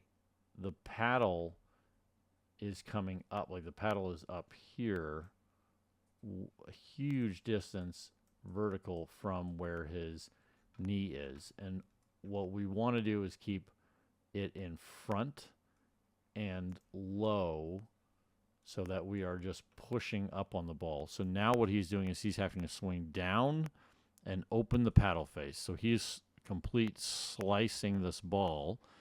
And as we can see on the trajectory of this ball, a slice ball goes up, peaks, and then comes down. And that's because the rotation of the ball is this way going up, and then it loses its energy, and then gravity takes over and it comes down. And that's what's happening here is there's a very small window, so that ball's floating, and Alshon's able to get it before it drops in. And so we will see if Johnson makes this adjustment. But if you see your opponent struggling with a particular side, attack it until they change or improve. And so Alshon and Daescu are just getting to keep hitting volleys and have their feet nice and still and be set. And because of that, even on this counterattack by Tardio, sails along and Daescu gets out of the way easily. And I really think that is the big thing to take away from this point, is realizing what is working and what's not working on your opponent and attacking that. Okay, let's move on to the next one. We'll watch this point all the way through. Ooh, quick point there. Okay, we're going to break this down once again, because this really is what we are talking about. A great example here, how to get easy points when your opponent makes mistakes, and what is the mistake that Johnson made. Okay, here's the serve. Nice wide serve. And where does he go? Okay, so we've been looking at it on the other end, and so I'm going to draw it this way now this time. I'm going to put a red line here so there's no confusion. So from Johnson's perspective, this is A, this is B, this is C, this is D. And the one thing is a lot of times if you're playing high level, you know, you may be giving your partner the sign to switch. Let's see. I don't even think Tardio. Oh, Tardio right there. There's Tardio's sign. Here, I'll erase my red so you can see it. Boom. So right there on Tardio's hand, he's given the open palm saying, I'm switching, I'm moving this way. Okay. And I'm going to put my red line back here. And so he's moving. But the other thing is you can just say out loud a lot of times, hey, I'm going to try and hit it in the D. I'm going to try and hit it in the C, B, or A. Like whatever you want to say, you can even say that. Or you can use hand signals to your partner for that. A lot of times for, you know, more newer players that may not be doing a lot of stacking or switching, if you're wanting your partner to hit into the C or D, take your thumb and then make a fist with the rest of your hand. That's an awful picture, but that kind of gives you the idea of what just having your thumb out, because you're basically making an arrow saying, hey, I want it over there. Into those quadrants, right down the middle is the classic fist, middle finger. For right down the middle, you're trying to put it right here, right on the middle line. And then you just leave the pinky out. There's your little pinky on the hand to go A or B and get it over in this zone. And that's a very, very helpful thing for saying, hey, this is where we want it. So what happens here, and I'm just going to move this forward, Johnson goes to basically the death zone of unwinding a stack. Because right now, Alshon, he put it into kind of short B to the forehand. And from this ball, I'll move it forward to where we actually get impact. There's impact. Alshon has full speed to hit here. And he has full speed to hit here. I don't think that one's going to straighten out. Got lucky. And that is making Johnson get all the way over here, because now he has to guard this, essentially this line coming from the far side. And the problem is that Tardio can't just go over here and guard this line, so he has to stay in this middle. So Tardio's not making a mistake. Johnson's the one who hit the ball that makes him have to go all the way over. And because, as you see this, and we're going to back this up, I'm going to leave these yellows here. As you see, when Tardio doesn't clear hard this way, your point at which you cross changes, right? So there at some point when you're crossing, when that person's going this way and this person's going that way, you're going to have an I formation. Is it going to be here? Is it going to be here? Is it going to be here? Wherever that I formation occurs, the further, let me get red, the further it is this way, the later you are going to be on either one of these three kind of points on where the I formation is. Let's erase some stuff here and let's take a look at where does this I formation occur. It happens right there. This is our awful I formation issue where Johnson can't really see what's occurring and he just has to be running hard. And so when you do this, and let's say you put the ball down into the D quadrant zone and Tardio's going hard this way to guard this line, you would see that sometimes your I formation is literally like way over here. Well, then you're having a shorter distance and you're able to see the ball and see what's happening much, much earlier. And so that's one of the reasons why we very much avoid occurring what is happening here. And he is late, doesn't split step, and tries to swing counterattack instead of just blocking. In these situations when you're this late, you need to just block and not counter because of the number of unforced errors that occur. So that mistake is totally on Johnson. It was a good drive by Alshon. The number one thing is if you're on the opposite side and seeing an unwinding stack, take that opportunity to hit the third shot drive. That is the real time where the additional risk of hitting that drive, you can get a reward for it. Okay, with that, let's move on to the next one. We'll watch this point all the way through. There we go. Big change. Johnson feels a little better after that one. Let's back this up and take a look at it again. Okay, so what does Tardio do? Two things right off the bat. On this, he does not try and run around to his forehand. He takes this as a backhand because he knows it's much more important to get moving than trying to run around. So he just takes it, gets that body through it, and he is just all moving forward. The other nice thing about this ball is he does not try and hit it really low and really hard. Look at that. He kind of just moves his body weight through it and lets it float slower back there. He knows the drive is going to come, so having that ball be a little bit slower means that there's less energy, and that means Alshon has to put all the energy into the ball to get it back. So he bought himself time by the ball moving slower this direction for him to get over here. So two good decisions right off the bat by Tardio. The third decision was he does end up in the B quadrant zone. So once again, not ideal, but he didn't cross it like Johnson did against himself onto the opposite side of the middle line like we saw in the previous point. What does that mean? That means that Johnson is here more closed off like a soccer goalie directly in front of the ball. I'm going to just back this up really quick so we can see this. So we're just going to put this mark. I'm going to put a mark right here and right here. That is the ball line and Johnson, and that is going to stay there as we go back 1 point.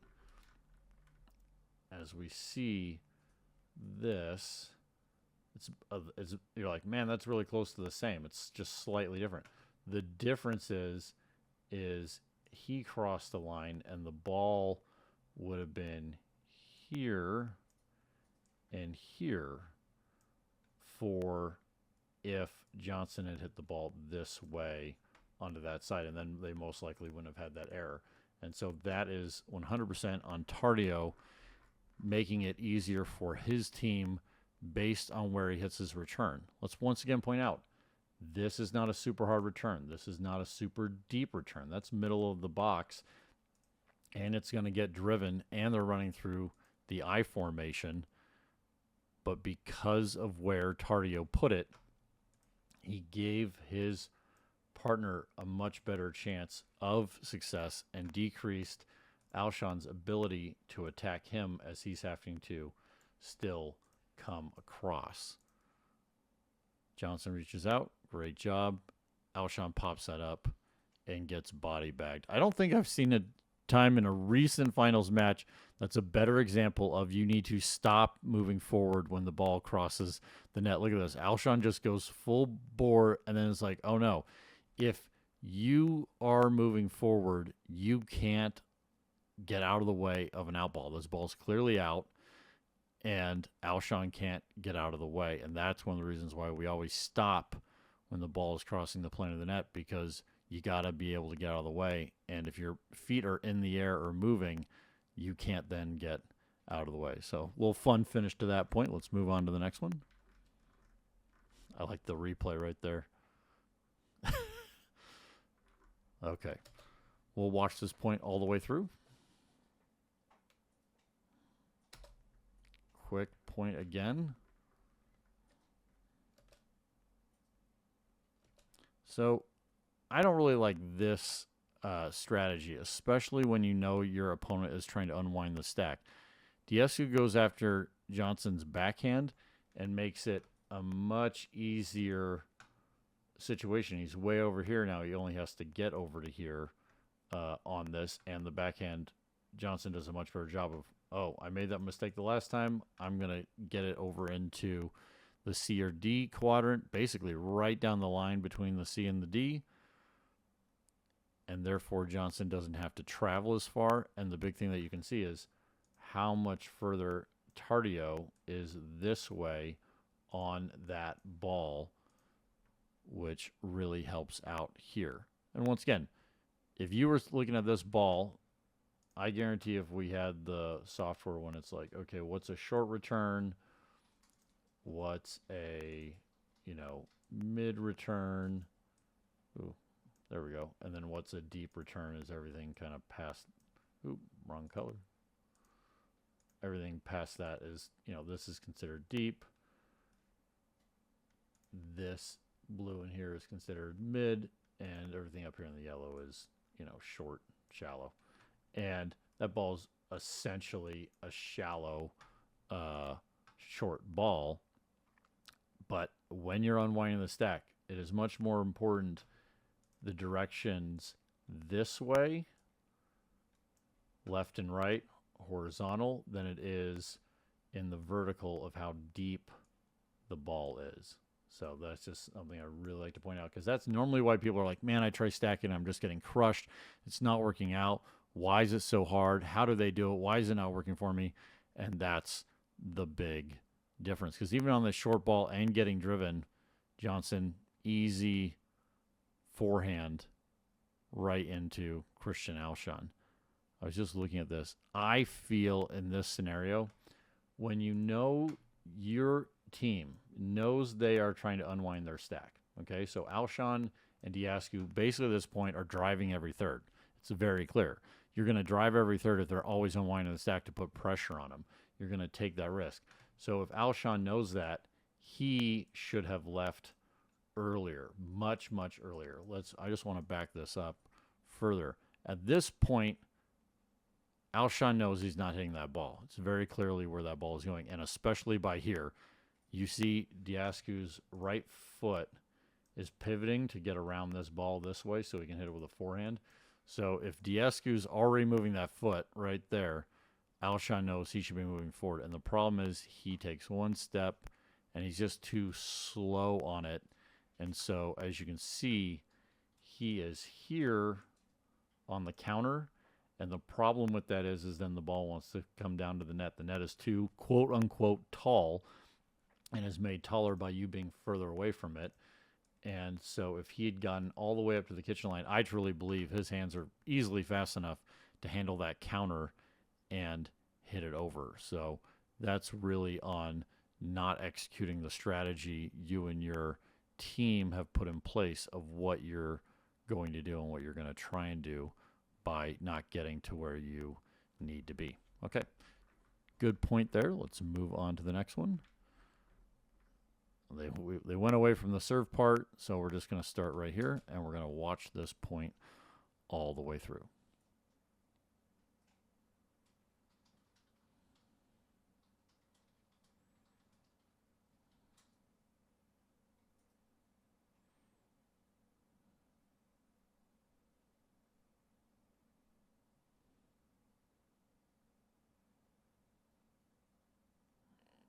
One of our longer, better points of the match right here.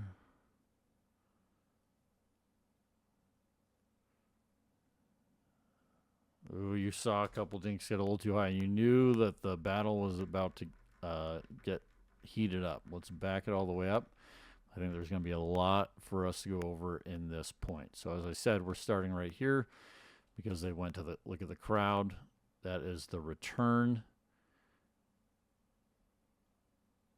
And they've unwound the stack. I like this drop decision by Johnson. Players that are at 3-5, 4-0, even 4-5 players get too often where they're always trying to drop here, even when the player is standing here. Johnson realizes, okay, where is the area of the person coming up? And that is the person is coming up to here. So he has a much bigger area to drop this ball in and most likely have the person get it low. And even though Daescu still catches it as a volley, the fourth is not that difficult, and Johnson gets it back. I think the thing that I'm surprised by here is how high that ball is. Luckily, he went very hard angle on it, and that's what buys himself time. And it's so close to the net that Daescu can't get a lot on this one. I think the riskiest shot, one of the riskiest shots of the match, is this short hop. This point could have ended very, very quickly right here. And in my opinion, Daescu does exactly what you should do, is you should attack this ball. Now, J.W. Johnson has some of the best hands in pickleball and does an unbelievably nice reset volley off that. And basically the game point has now just completely reset here. We get to neutral in this, and now we're just neutral going through it, back and forth. And so everybody at this point is trying to hit offensive dinks and force a pop-up. I'm just going to back this up here again. At this point in the match, let's just show this. That was the fourth. This is the fifth, right? Johnson and Tardio, they're at the kitchen line, but they're definitely in a defensive stance. And Alshon and Daescu are definitely in the offensive position. And that's why in this situation, Daescu sees that, and he takes an offensive dink, hits Johnson, realizing that they're still trying to get to neutral, short hops that, unfortunately. And then Daescu hits another offensive shot, defensive shot by Johnson. And now with that impressive counter volley is what gets them into where, okay, we're neutral and we're going to see what we can do here. I feel like this dink is probably kind of neutral-S offensive, not has too much spin, because once again, how short the ball is, you can't get a lot on it, but just a quality shot. And that this comeback is obviously what we call a one dink. Once again, just as a reminder to anybody, we, on a defensive dink, a neutral or defensive dink, that's a 1. An offensive dink is a 2. And the equation always is that if your partner has a 2, hits a 2, you should hit a 1, because the equation should always add to 3. Most errors occur when somebody hits a 2, you try hitting a 2, that's a 4, it's going to most likely be an error. Or if your opponent hits a 1 and then you're hitting a 1, you're just giving up opportunities, because 1 + 1 equals 2, and we want the equation to equal 3. And so right here, what you see, I'm just going to back this up. Daescu hits, we're going to call that a soft 2, but Johnson definitely hits a 1. So Daescu, once again, tries to hit a 2. And this is where things get very new. This is definitely a 1 volley. And so that's the one reason why we don't try and suggest hitting a lot of these low volleys, because they're always neutral or defensive. You can't put anything on that. Tardio backs up and hits a beautiful forehand dink with a lot of spin, so that's a 2. Daescu's on the defensive here, hits a 1. Tardio tries to hit another 2. And so Daescu hits a 1 again. And so that's the big thing when you're watching these dink matches. That's what you want to be watching for. A lot of people are just watching this and like, what are they doing that's different than my game? What is their decision making? What's in their head? That's what the decision that they're making constantly is, okay, can I hit an offensive shot here? Are my feet in position? What can I do? Obviously, this is beautiful. This shot right here by Johnson's beautiful. Look how low he gets so that he can put tons of topspin on this ball. But the more impressive thing is watch how far back he gets. I'm going to mark this foot right here, erase everything else. And when he hits this ball at point of impact, look how far he moved back into the middle. And that's the biggest difference between the pros and a lot of amateur players. People may be able to hit that shot, but they're not getting back to the middle for the next one. This shot right here, even though that's a very good shot in a lower level pickleball play, your opponent may literally just miss this ball or fault into the net or whatever. But this shot right here is not designed to be a winning shot. It's just to continue the point on to then try and have another shot that gets a pop-up. Okay, we're going to keep moving forward here. Just beautiful dinking. This by Alshon is definitely very neutral. He's just trying to keep it on Johnson's backhand. But because it's such a one neutral dink, Johnson takes this bigger slice cut at it and puts a lot more spin on the ball. And that's what creates this next one that is starting to get high. Like you can see that he's trying to get it, trying to decide where he's going to go with it. I love this decision right here. So what happens in a lot of lower level play, once they got onto their opponent's backhand, this person's only decision is he's going to try and go, well, let me try this better. He's going to go here. Then they hit it back to him again. He tries going here. And then he tries going here. And then he tries to do this crazy impossible shot and put it like literally right there. And normally airs into the net. And it's because they're constantly trying to increase the angle. And that is not what we want to do. We want to go more middle. And in this situation, what I really like is he's changing it up. He goes, okay, I'm going to go one over here. Then I'm going to go one over here. Then I'm going to go one over here. Then I'm going to go one over here. He is not just getting into repetitive, I'm only going to try and hit the ball there. He's taking what the spin is and the angle that he has and adjusting to that. So let's back this up. We're just going to see this again. So Johnson gets it here. He goes wide. Then he goes middle. And what is the big reason for that?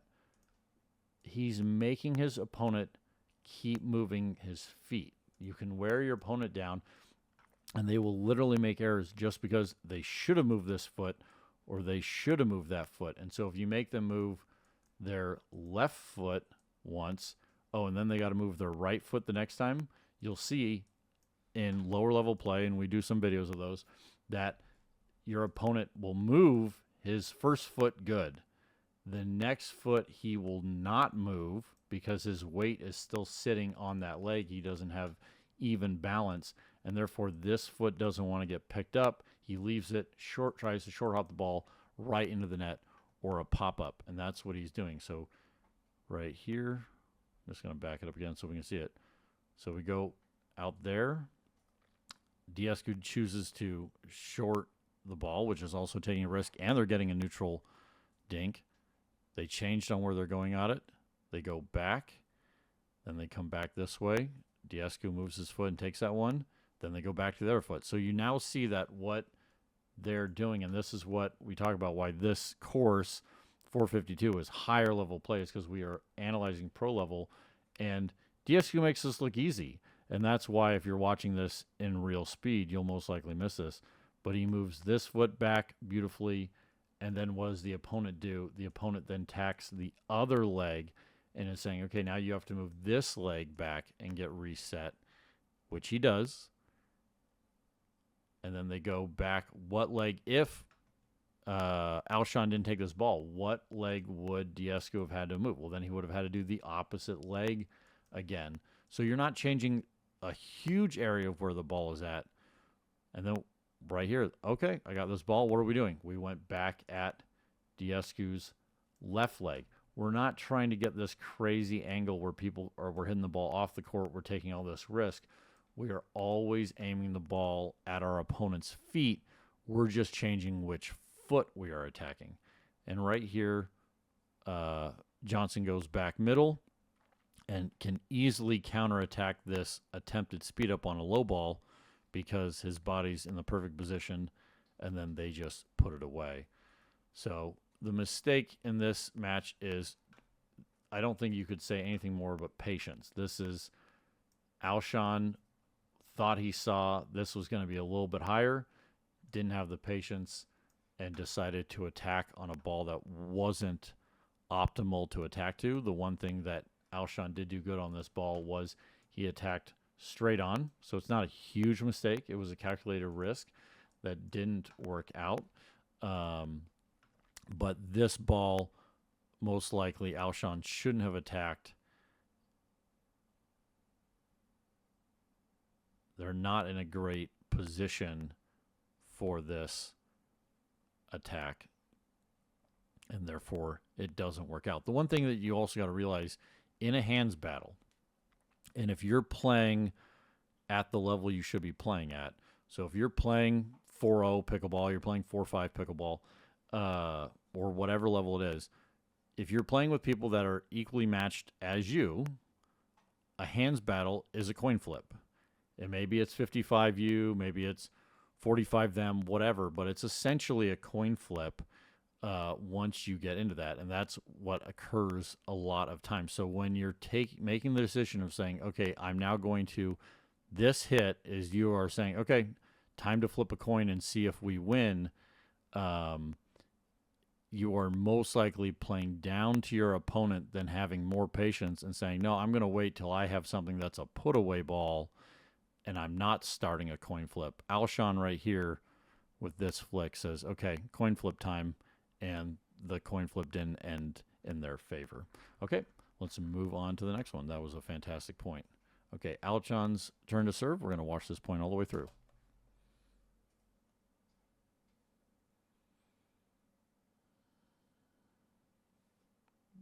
Beautiful point there. Let's back this one all the way up.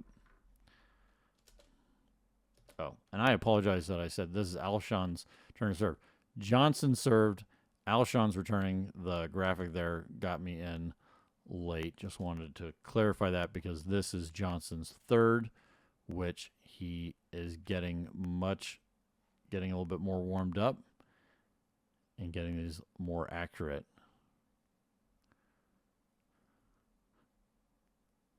I'm just looking at this because this is an interesting decision. I was trying to see, is there a reason? So Daescu and Alshon are not unwinding the stack here. They're basically playing soft stack because they want to just leave things up at the net. Like they're both able to play the left side, and I don't know if this is an interesting decision. So that's what I was trying to understand. Why did Johnson decide to drop the ball essentially to Daescu's forehand? Pretty big risk there. This had to be a very good drop. Now it is. That is a unbelievably good drop, and Daescu does exactly what he should do. He backs up, hits it in, and keeps the point going. Sometimes you have to tip your hat to your opponent and realize that because of the shot that they hit, that you are now moving into a defensive position, and you should hit a defensive shot, and that's exactly what Daescu does. Too many people, when their opponent hit a shot like this, make errors by not realizing where their opponents are and how they are hitting the ball, and they try and take an offensive shot here when they should take a defensive shot. But that is a very, very high level drop right there. Okay. I like Tardio pushing Daescu, and that is, I don't like this decision. So, our good friend Kyle from That Pickleball Guy actually did a great video about this, and he just drew this angle. When you get pushed off, a lot of people like to go short here, and that's about the smallest window you have. So I'm going to try and draw this out here. I'm going to this is going to be our pickleball net right here, and I know that this isn't perfect, but this is our kitchen on this side, and this is our kitchen on this side. So let's imagine a player right here, and he is now hitting the ball, basically bounced here, and he's now hitting the ball here. So we know we have 7 feet here, and we theoretically have 7 feet here, and we have another player right here. And so the issue is that based off of this person's reach and the closeness of this, and you're going short angle, they can reach in approximately 3 feet. So you really only have 4 feet to keep this ball in without them volleying it to get it down over that net. Now, once again, the net is 2 inches higher on this side, which makes it you have to hit the ball higher or you're going into the net. And then 2, they can jump this corner. And so basically this spot on this ball, you almost always want to avoid. You just want to be like, this is closed if you're playing high level pickleball, and you want to go back to middle. What you want to realize is, okay, where's the middle of my opponent? That's all. That's the middle. All I got to get the ball to is, I just got to get the ball here. You don't even have to get it back to the middle of the court, which is sometimes difficult. All you got to do is get it back to here, and you'd be in a much better position. So also the net's slightly lower because, once again, it's 34 inches right here in the middle going up to 36. And so it's probably an inch lower, approximate, right there. And that inch is a big deal and affects things. So Tardio, I don't know if he changed his mind, but man, he really opens this up, floats this ball, and they're in a bad spot. The one thing that I don't like about this, and we've talked about this in other videos, if your partner moves this way, you got to think that there's a rubber band tied around his waist to your partner's waist. I wish that someone would invent the double waist rubber band, and it would pull this partner over and be like, you don't get to go be further, because you'd feel that tension, right? Alshon should feel that tension of his partner is off the court, and so the middle is not this line. This is what we talk about all the time. The middle is where you put it between your partner, and Alshon needs to be here to close this off. The other issue that occurs when you go short, you once again, the ball's traveling less distance, giving you less time to get back, and Daescu doesn't get back. Like we watched in one of the previous points where Johnson was hitting backhand after backhand. Johnson was hitting a backhand here, moving back every time, getting these backhand here, moving back before they could even volley the ball. Daescu basically hits this.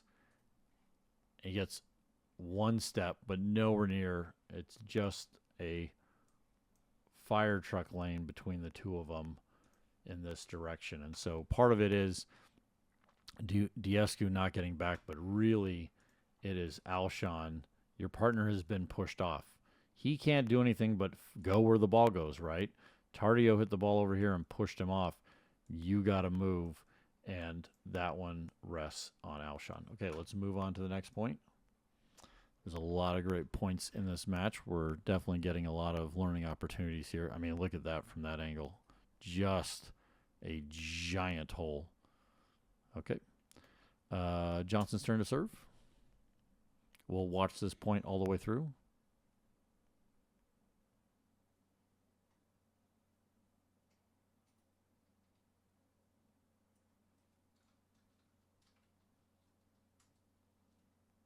The points are definitely getting longer now. Oh, good point. Some good learning opportunities in this point. Let's back it all the way up. Start breaking it down.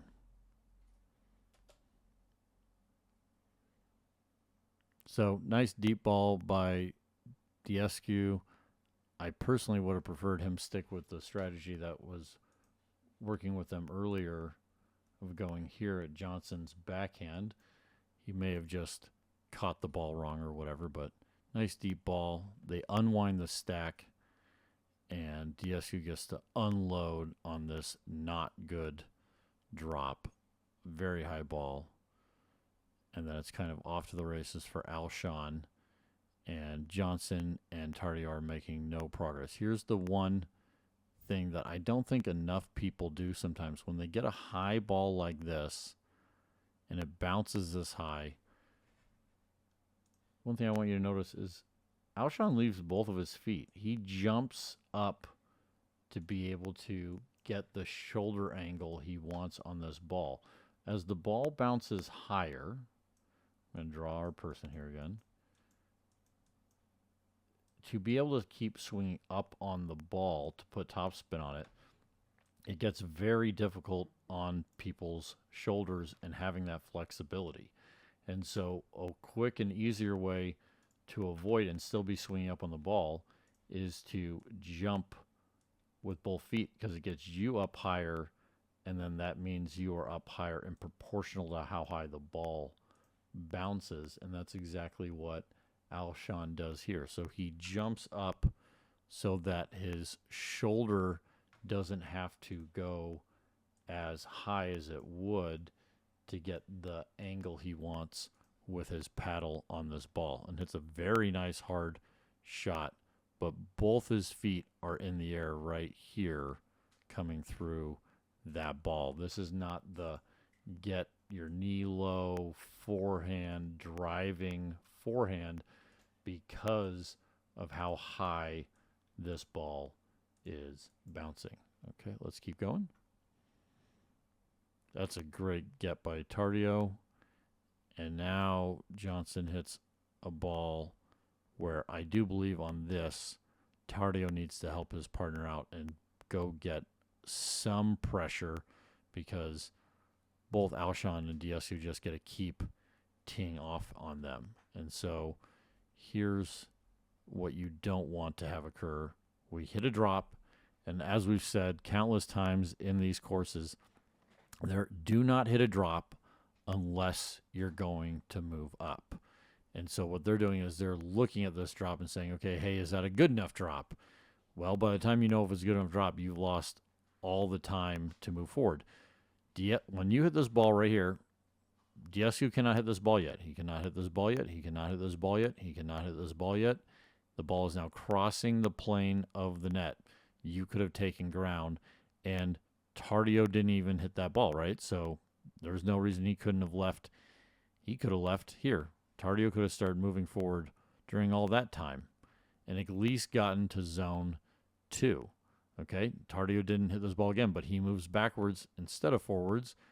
Another good drop, and he could have taken ground. So he's now not helping out his partner. His partner's now hit a third drop. Now he hits a impressively very high level drop right there, and then they rush all the way up and then get another pop-up because they rushed instead of moving up slowly and together and trying to do way too much with too little, and then that creates this outcome because Alshon does what he should do when they're getting defensive or pop-up balls. So we're just going to keep going through this one section of this so you can see it. This rush, the ball is now across the plane of the net. They're both still running. Their feet aren't set. Okay? What should you do if your opponent is doing exactly this? The number one thing you should do is exactly what Daescu does right here, and it's fire that ball at them because they're most likely going to make an error. You're in an offensive position. We're just going to remind everybody, this is a +1 because Alshon's at the kitchen, +1 because Daescu's at the kitchen. This is a 0 because he's not at the kitchen.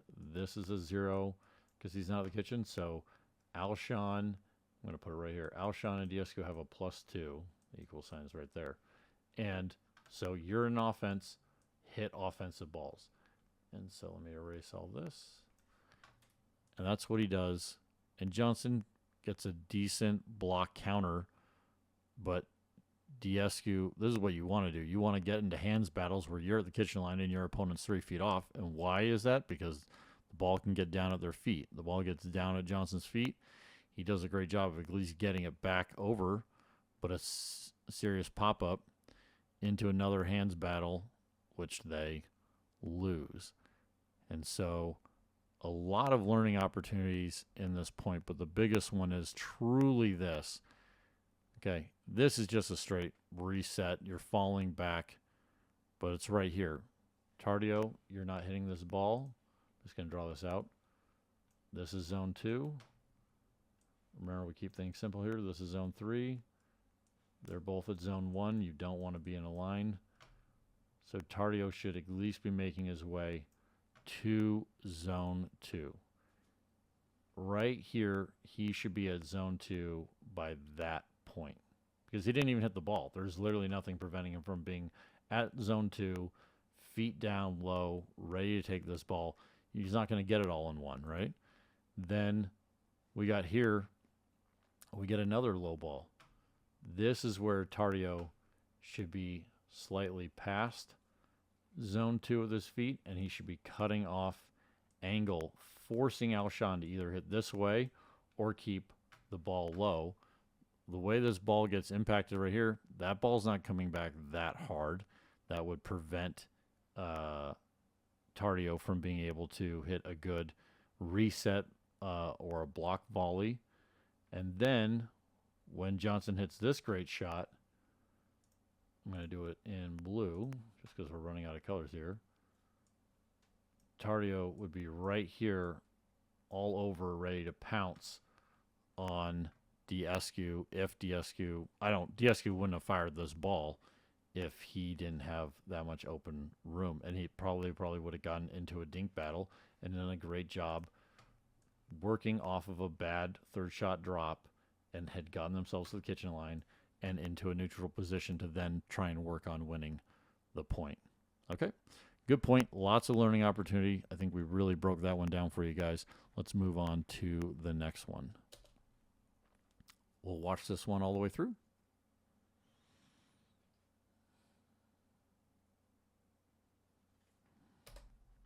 Good point there. Let's back this up. Okay. So right here, as we see once again,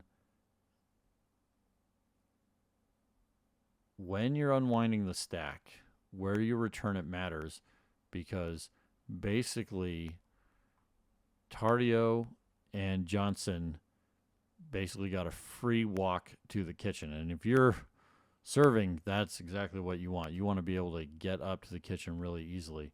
So Alshon, once again, from their position, just drawing it out again real quick here. A, B, C, D. And we're just going to go forward with this ball right into the C zone. And so what does that do? That makes, look at Daescu. Number one thing you don't want when unwinding a stack is making your partner be right in the middle of the court, because that means you have to run really far over here, and you guys are basically running into each other, and you're basically not even a part of the game. We're now playing 2-on-1. You know, if you ever had that basketball drill of 2-on-1 going to the basket, either Daescu's going to get this ball or he's not. And if he doesn't get it, the other team wins the point.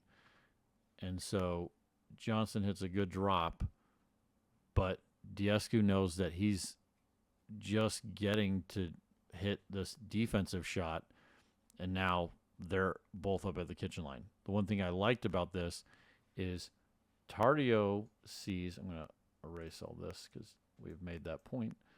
Tardio sees that his opponent is unwinding, and so he just goes moving up. He goes, hey, either my partner JW is going to drive this ball, and if he drives this ball, I should be up there. And if he doesn't drive the ball, they are, because of the way that they're unwinding and how late they are, they're not going to be able to really attack the next one. And so by his body right here, as we just talked on the last point, that's what stops Daescu from firing this ball at Johnson. It's all based on Tardio's court position. And that's what we talk about being a good partner or being a good dance partner, is your body and your position affects how the ball comes back on the next shot. And Christian Alshon pops this ball up and they put it away. And one of the reasons is because Alshon really never got to where he wanted, gets on his back foot and just swings at this instead of using his right knee. I'm seeing him wear this knee brace. I don't know if something's recently happened, but he should be using much more leg to control this and keep it low. And because he doesn't get that loaded the way he wants, you can see he just swings at this, and that creates that pop-up, and then it's just over. So I do like Johnson's decision here. He puts a little cut on it, but he sees this giant hole here because Christian Alshon is not in the position that he should be. So we're going to slow this up and walk through where should Alshon be. Okay? So what we always talk about is hit and improve, hit and close off to the ball. That includes if your partner hits the ball, you have to close off to the ball. So Alshon's partner closes hits the ball over here. Okay? That turns Alshon into what we call the blocker. Okay? And what that turns Daescu into is he is now the workhorse. And there's some other coaches out there that use other terms. I really like those terms and have been using them for years, so that's what we use. But that means that Alshon, his role is he's got to guard this line because of where they hit the ball. I'm just going to move this a little bit more forward towards impact. We'll go right about there. And so Alshon's only job is this line and this, okay? Especially with him playing on the right-hand side regardless, but he needs to be this direction. He's got to close off to the ball. And then Daescu should have his foot actually inside this middle line because, once again, he hit the ball over here. And so I'm going to erase all this. And so if we're going to move the ball forward right there, if Alshon was here and here, if he saw this ball, one, he could earn it. You just jump that corner and smash it on him. So by his body position being here, he would force the ball coming back this direction. And then what you want with Daescu being right here, anything that goes this hard angle, you basically want to tease your opponent with, hey, go super tight angle. You'll most likely miss. Either the ball won't come back down or you're just going to hit it in the net. And even if you do, the ball has to move so slow because it's got to get up and then come straight down here that you can easily take a shuffle step over and get it. But the other thing is, if I'm going to use blue again, from this ball, if he sped it up, which I'm not saying he would off his backhand side, but let's say you're playing a left-handed player, this is your lines for him to hit speed ups, right? Clearly a hole here where Alshon's body should be, but if Daescu was right here, as we have with our yellow, his body is directly in the correct position. Where his body is at is right now, I'm going to erase all this, off of this speed up line to the corner. Anything hit on this side in a speed up is out. It's just going to sail along. This gets too short off the sideline. And this is where people, they hit balls on their backhand side up here because the ball is traveling in this direction out. And they're like, hey, did I hit an out ball? Yes, you hit an out ball. But why did you hit an out ball? It is because you're standing in the wrong place. If you're standing here, you would have just let that ball sail because it would be obviously out to you. But when it's hit right at you or at your shoulder, you then hit the out ball. And so this is just a classic mistake of hit and improve, hit and close off the ball. Alshon doesn't close off to the ball. Then he gets into a defensive stance and makes the error. Okay, great point there. Let's keep moving on to the next one. We'll watch this point all the way through.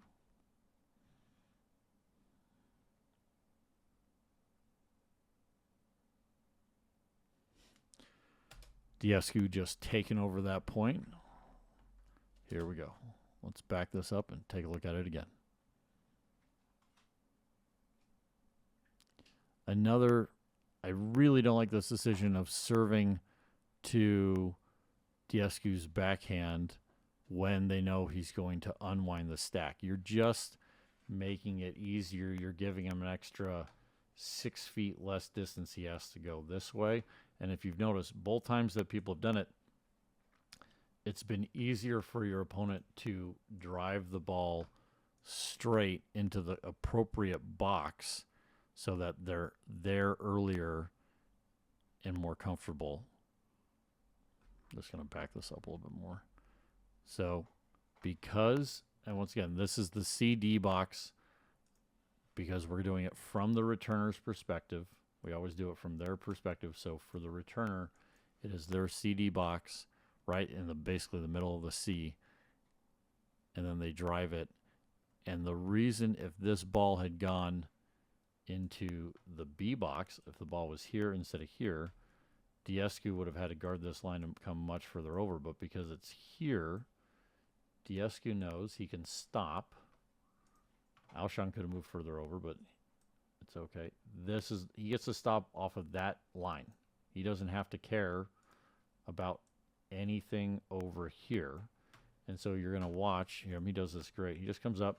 He just stops. Like, look, his feet don't even, like, until the final foot comes through, he doesn't even cross over that line because he's putting his body on this side of it. He's just putting his body on that side of it. I'm saying, yeah, you're going to hit through me to get that ball in. And that all comes from where the position of the return is. And we are talking about the return being this way and this way. As we see, once again, ball's in the middle, ball's not super deep. What mattered is this and not this.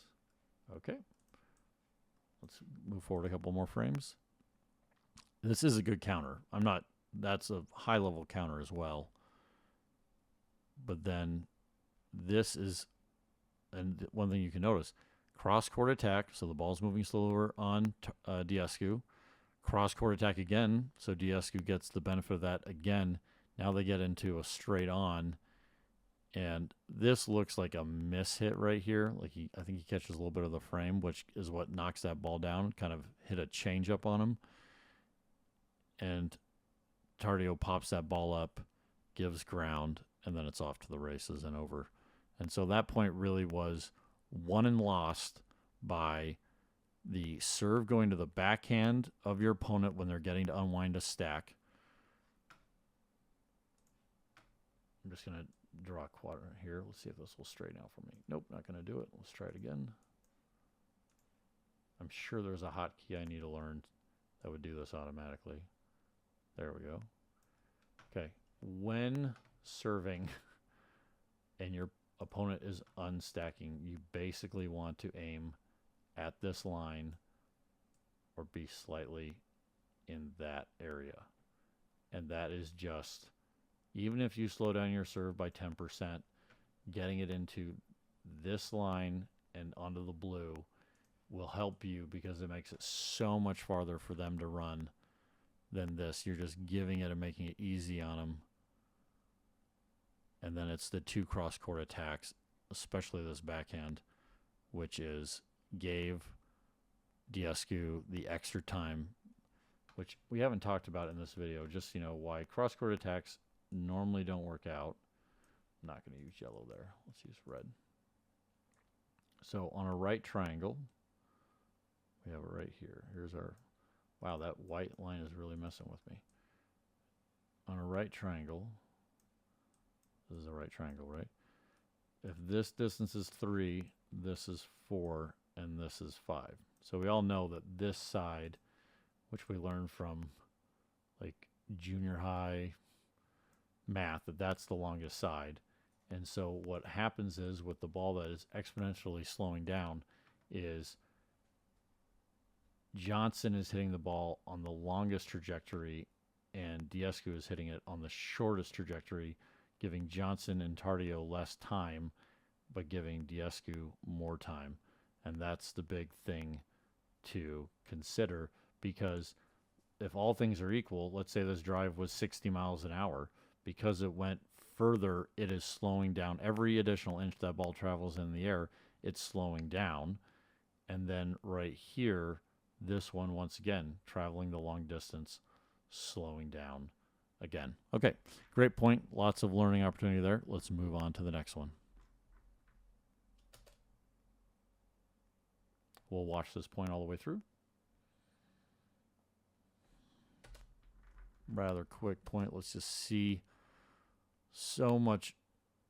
I like so much Tardio's returning to that spot. I think that is a spot that they should be attacking on the unwind stack and maybe even potentially getting it further over. But not a lot there. We've talked about that a lot. Let's move on to the next one. Okay, we'll watch this one all the way through.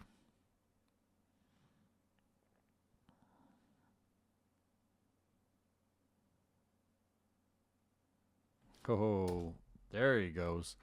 We knew he was going to jump one eventually. Okay, let's back this up and break it on down.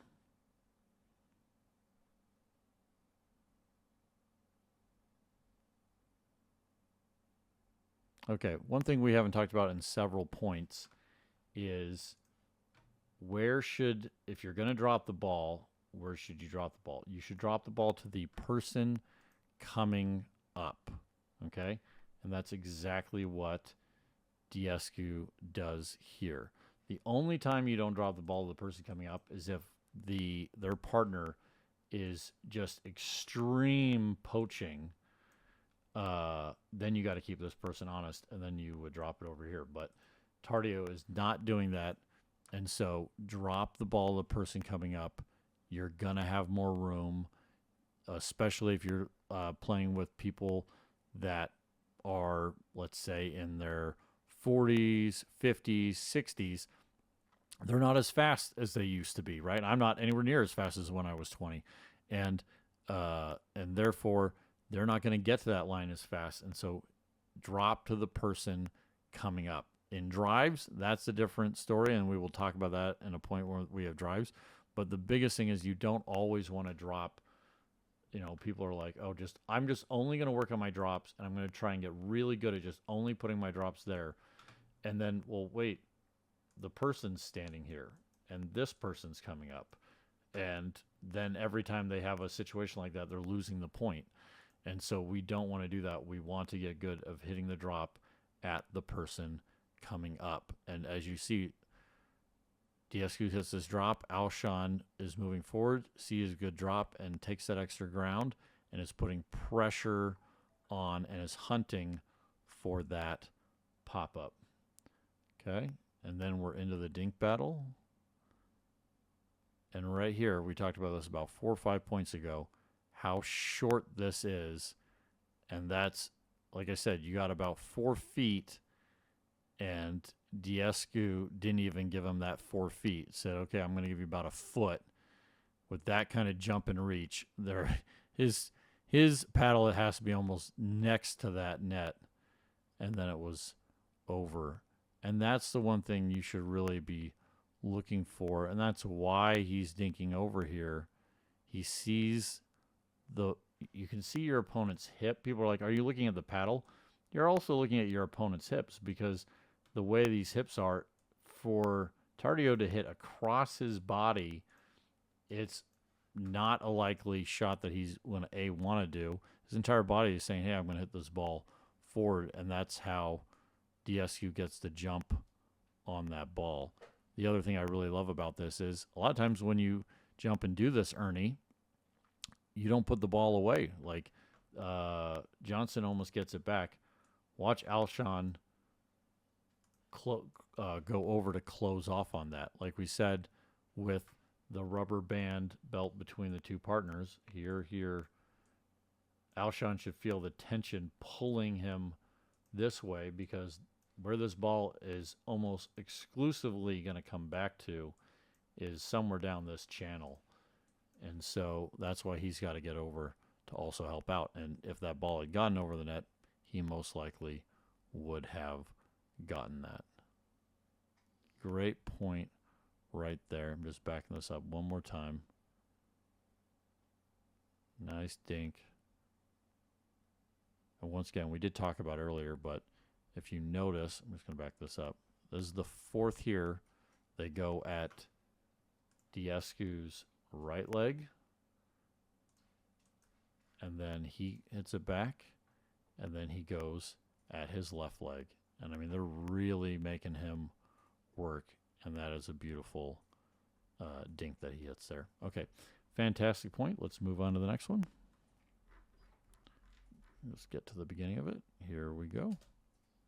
We'll watch this point all the way through. Go quick point there. Back this up. Let's just take a look. Once again, very short return. Drives that ball, and it's just off the net. So let's just skip by that, and we'll analyze another. Well, the one thing I do want to say about this, when you hit a short return, if you hit the short return in front of you, so you're getting to close off to the ball instead of cross your body, you will have a much better chance of dealing with the speed up because your entire body is closing off to it. But obviously the tip of the net, the point, we'll never know how that point would have ended out without it kissing off the tape. Okay, here we go. We'll watch this point all the way through.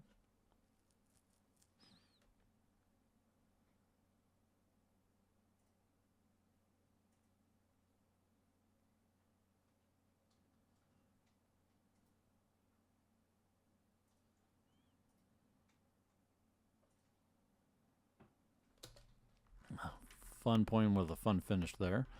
Let's back this one all the way up. Tardio to serve. Okay, very obvious decision by Alshon to say, okay, we want to keep Johnson back. Johnson drives, a little miscommunication there, but I love Tardio getting way up there and putting as much pressure as he can on this ball. And he stays keeping that pressure on the opponent. So we've talked about this in other videos. We may have talked about it in 1 or 2 points here. But if you're going to drive the third, do not drive a third unless your partner is going to get up here. If you're playing with somebody and it's rec play, or it's you have a partner who just has a particular style and they're not willing to, as you can say, crash the kitchen line, but is willing to go up here and put max pressure on the drive, there's almost no benefit to the risk you're taking on a third shot drive. This is textbook of what your partner should be. This is the one time where you can be separated, where they're at the 3 position and you're at the 1 position, and that is on you boys both deciding to do a third shot drive. If you're driving, I'm going to back this up. If your team decides to drive, and let's say Tardio decided to just stay here, he's just going to stay right there, and JW drives this ball, there's no pressure on the counterattacks. They can block it. They can hit hard counterattacks. They can go this line. They can go that line. They can go straight down the middle between the two of you. You're also in the same, essentially in the same plane. Lots of bad things happen off of a forced shot counter attack volley.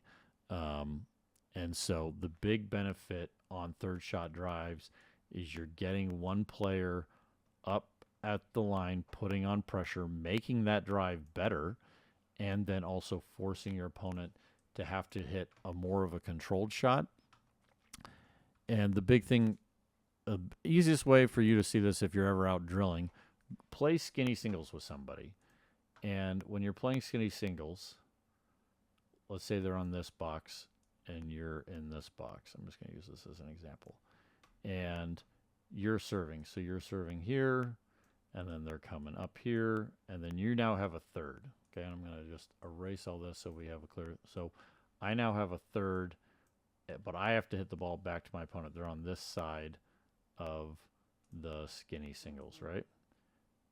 Drive every one of those and see how hard it is for your opponent and how hard their counter attacks are on the fourth.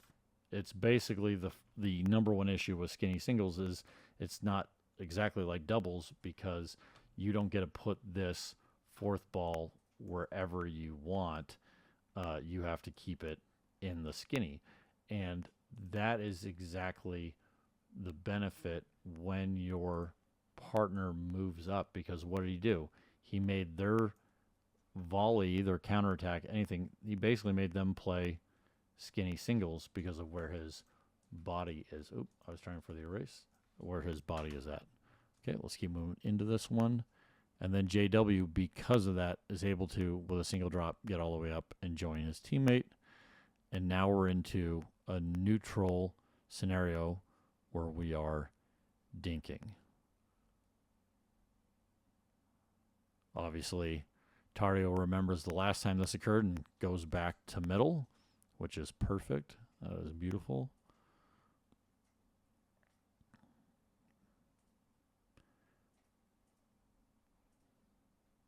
I personally think off of this ball, Daescu should have seen it once again. He shouldn't have been this far off. He should have been, hey, I'm now the blocker, and I got to also be ready to go this way if he is going to go short line, which he did. And he could have jumped that ball and made Tardio eat it again, and he didn't because he didn't come up and be the blocker. So one real quick note again, this camera, I'm going to go over it because this camera angle is so good. So once again, we hit and improve, and where the ball goes depends on our position. So right now, let's just do this. So the ball has been hit over here. Okay, and it's going into a shadow, so I'm going to make it real big. That's the ball. Okay, so it does not matter who hit this ball. I'm pretty sure Daescu hit it, but Daescu is the blocker. So Daescu needs to be right up here on the line, and this is all, that's it. That's his whole world. He is just blocking anything that's fast attack, speed up. Everything else, and I mean everything. Let me get this. There we go. That line to here, to back here, all this, all that. That is Alshon's job. Everything over here. This is all Alshon's job. That's why we call him the workhorse, because you better get on your horse. You're going to be doing a lot of work because you guys hit the ball over there, and all that Daescu's job is to guard this line, and if he's very talented, maybe jump the line if he tries to go too narrow. But he is really looking for those attack speed ups. Okay, so then when the ball goes back here middle, Christian Alshon puts it middle, and so now you're both basically in a neutral position because you put it right in the middle of, okay, neither one of you guys, you both have to guard your independent line, but if it goes that far over, it's not going to be going that fast, which is exactly what happens here because Alshon is squeezing. So Alshon pushes it back over here, making himself the workhorse again. And as we just saw, just watch Daescu's feet. I'm going to back it up so you can see it again. Ball comes. And he'd stepped back previously, and he gets back up on that line. See how he hops back up there? He goes, I'm the blocker. Paddle is up. He's ready for it to come at him. He's ready. And they go far over. And this is the error which occurs, which doesn't allow him to attack. Watch Daescu's feet. He doesn't go back into blocker mode. He goes back. See how he goes back on that? And he should have gone up to the line. And he just bails out by where his position is. He just bailed out Tardio on that ball. Okay, let's keep moving forward. And then we get into a hands battle. And this time on the coin flip.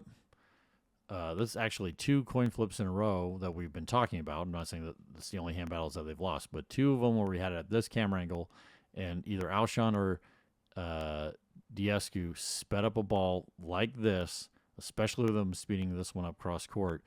The coin flip was most likely not going to end in their favor, and this time it doesn't. Yeah.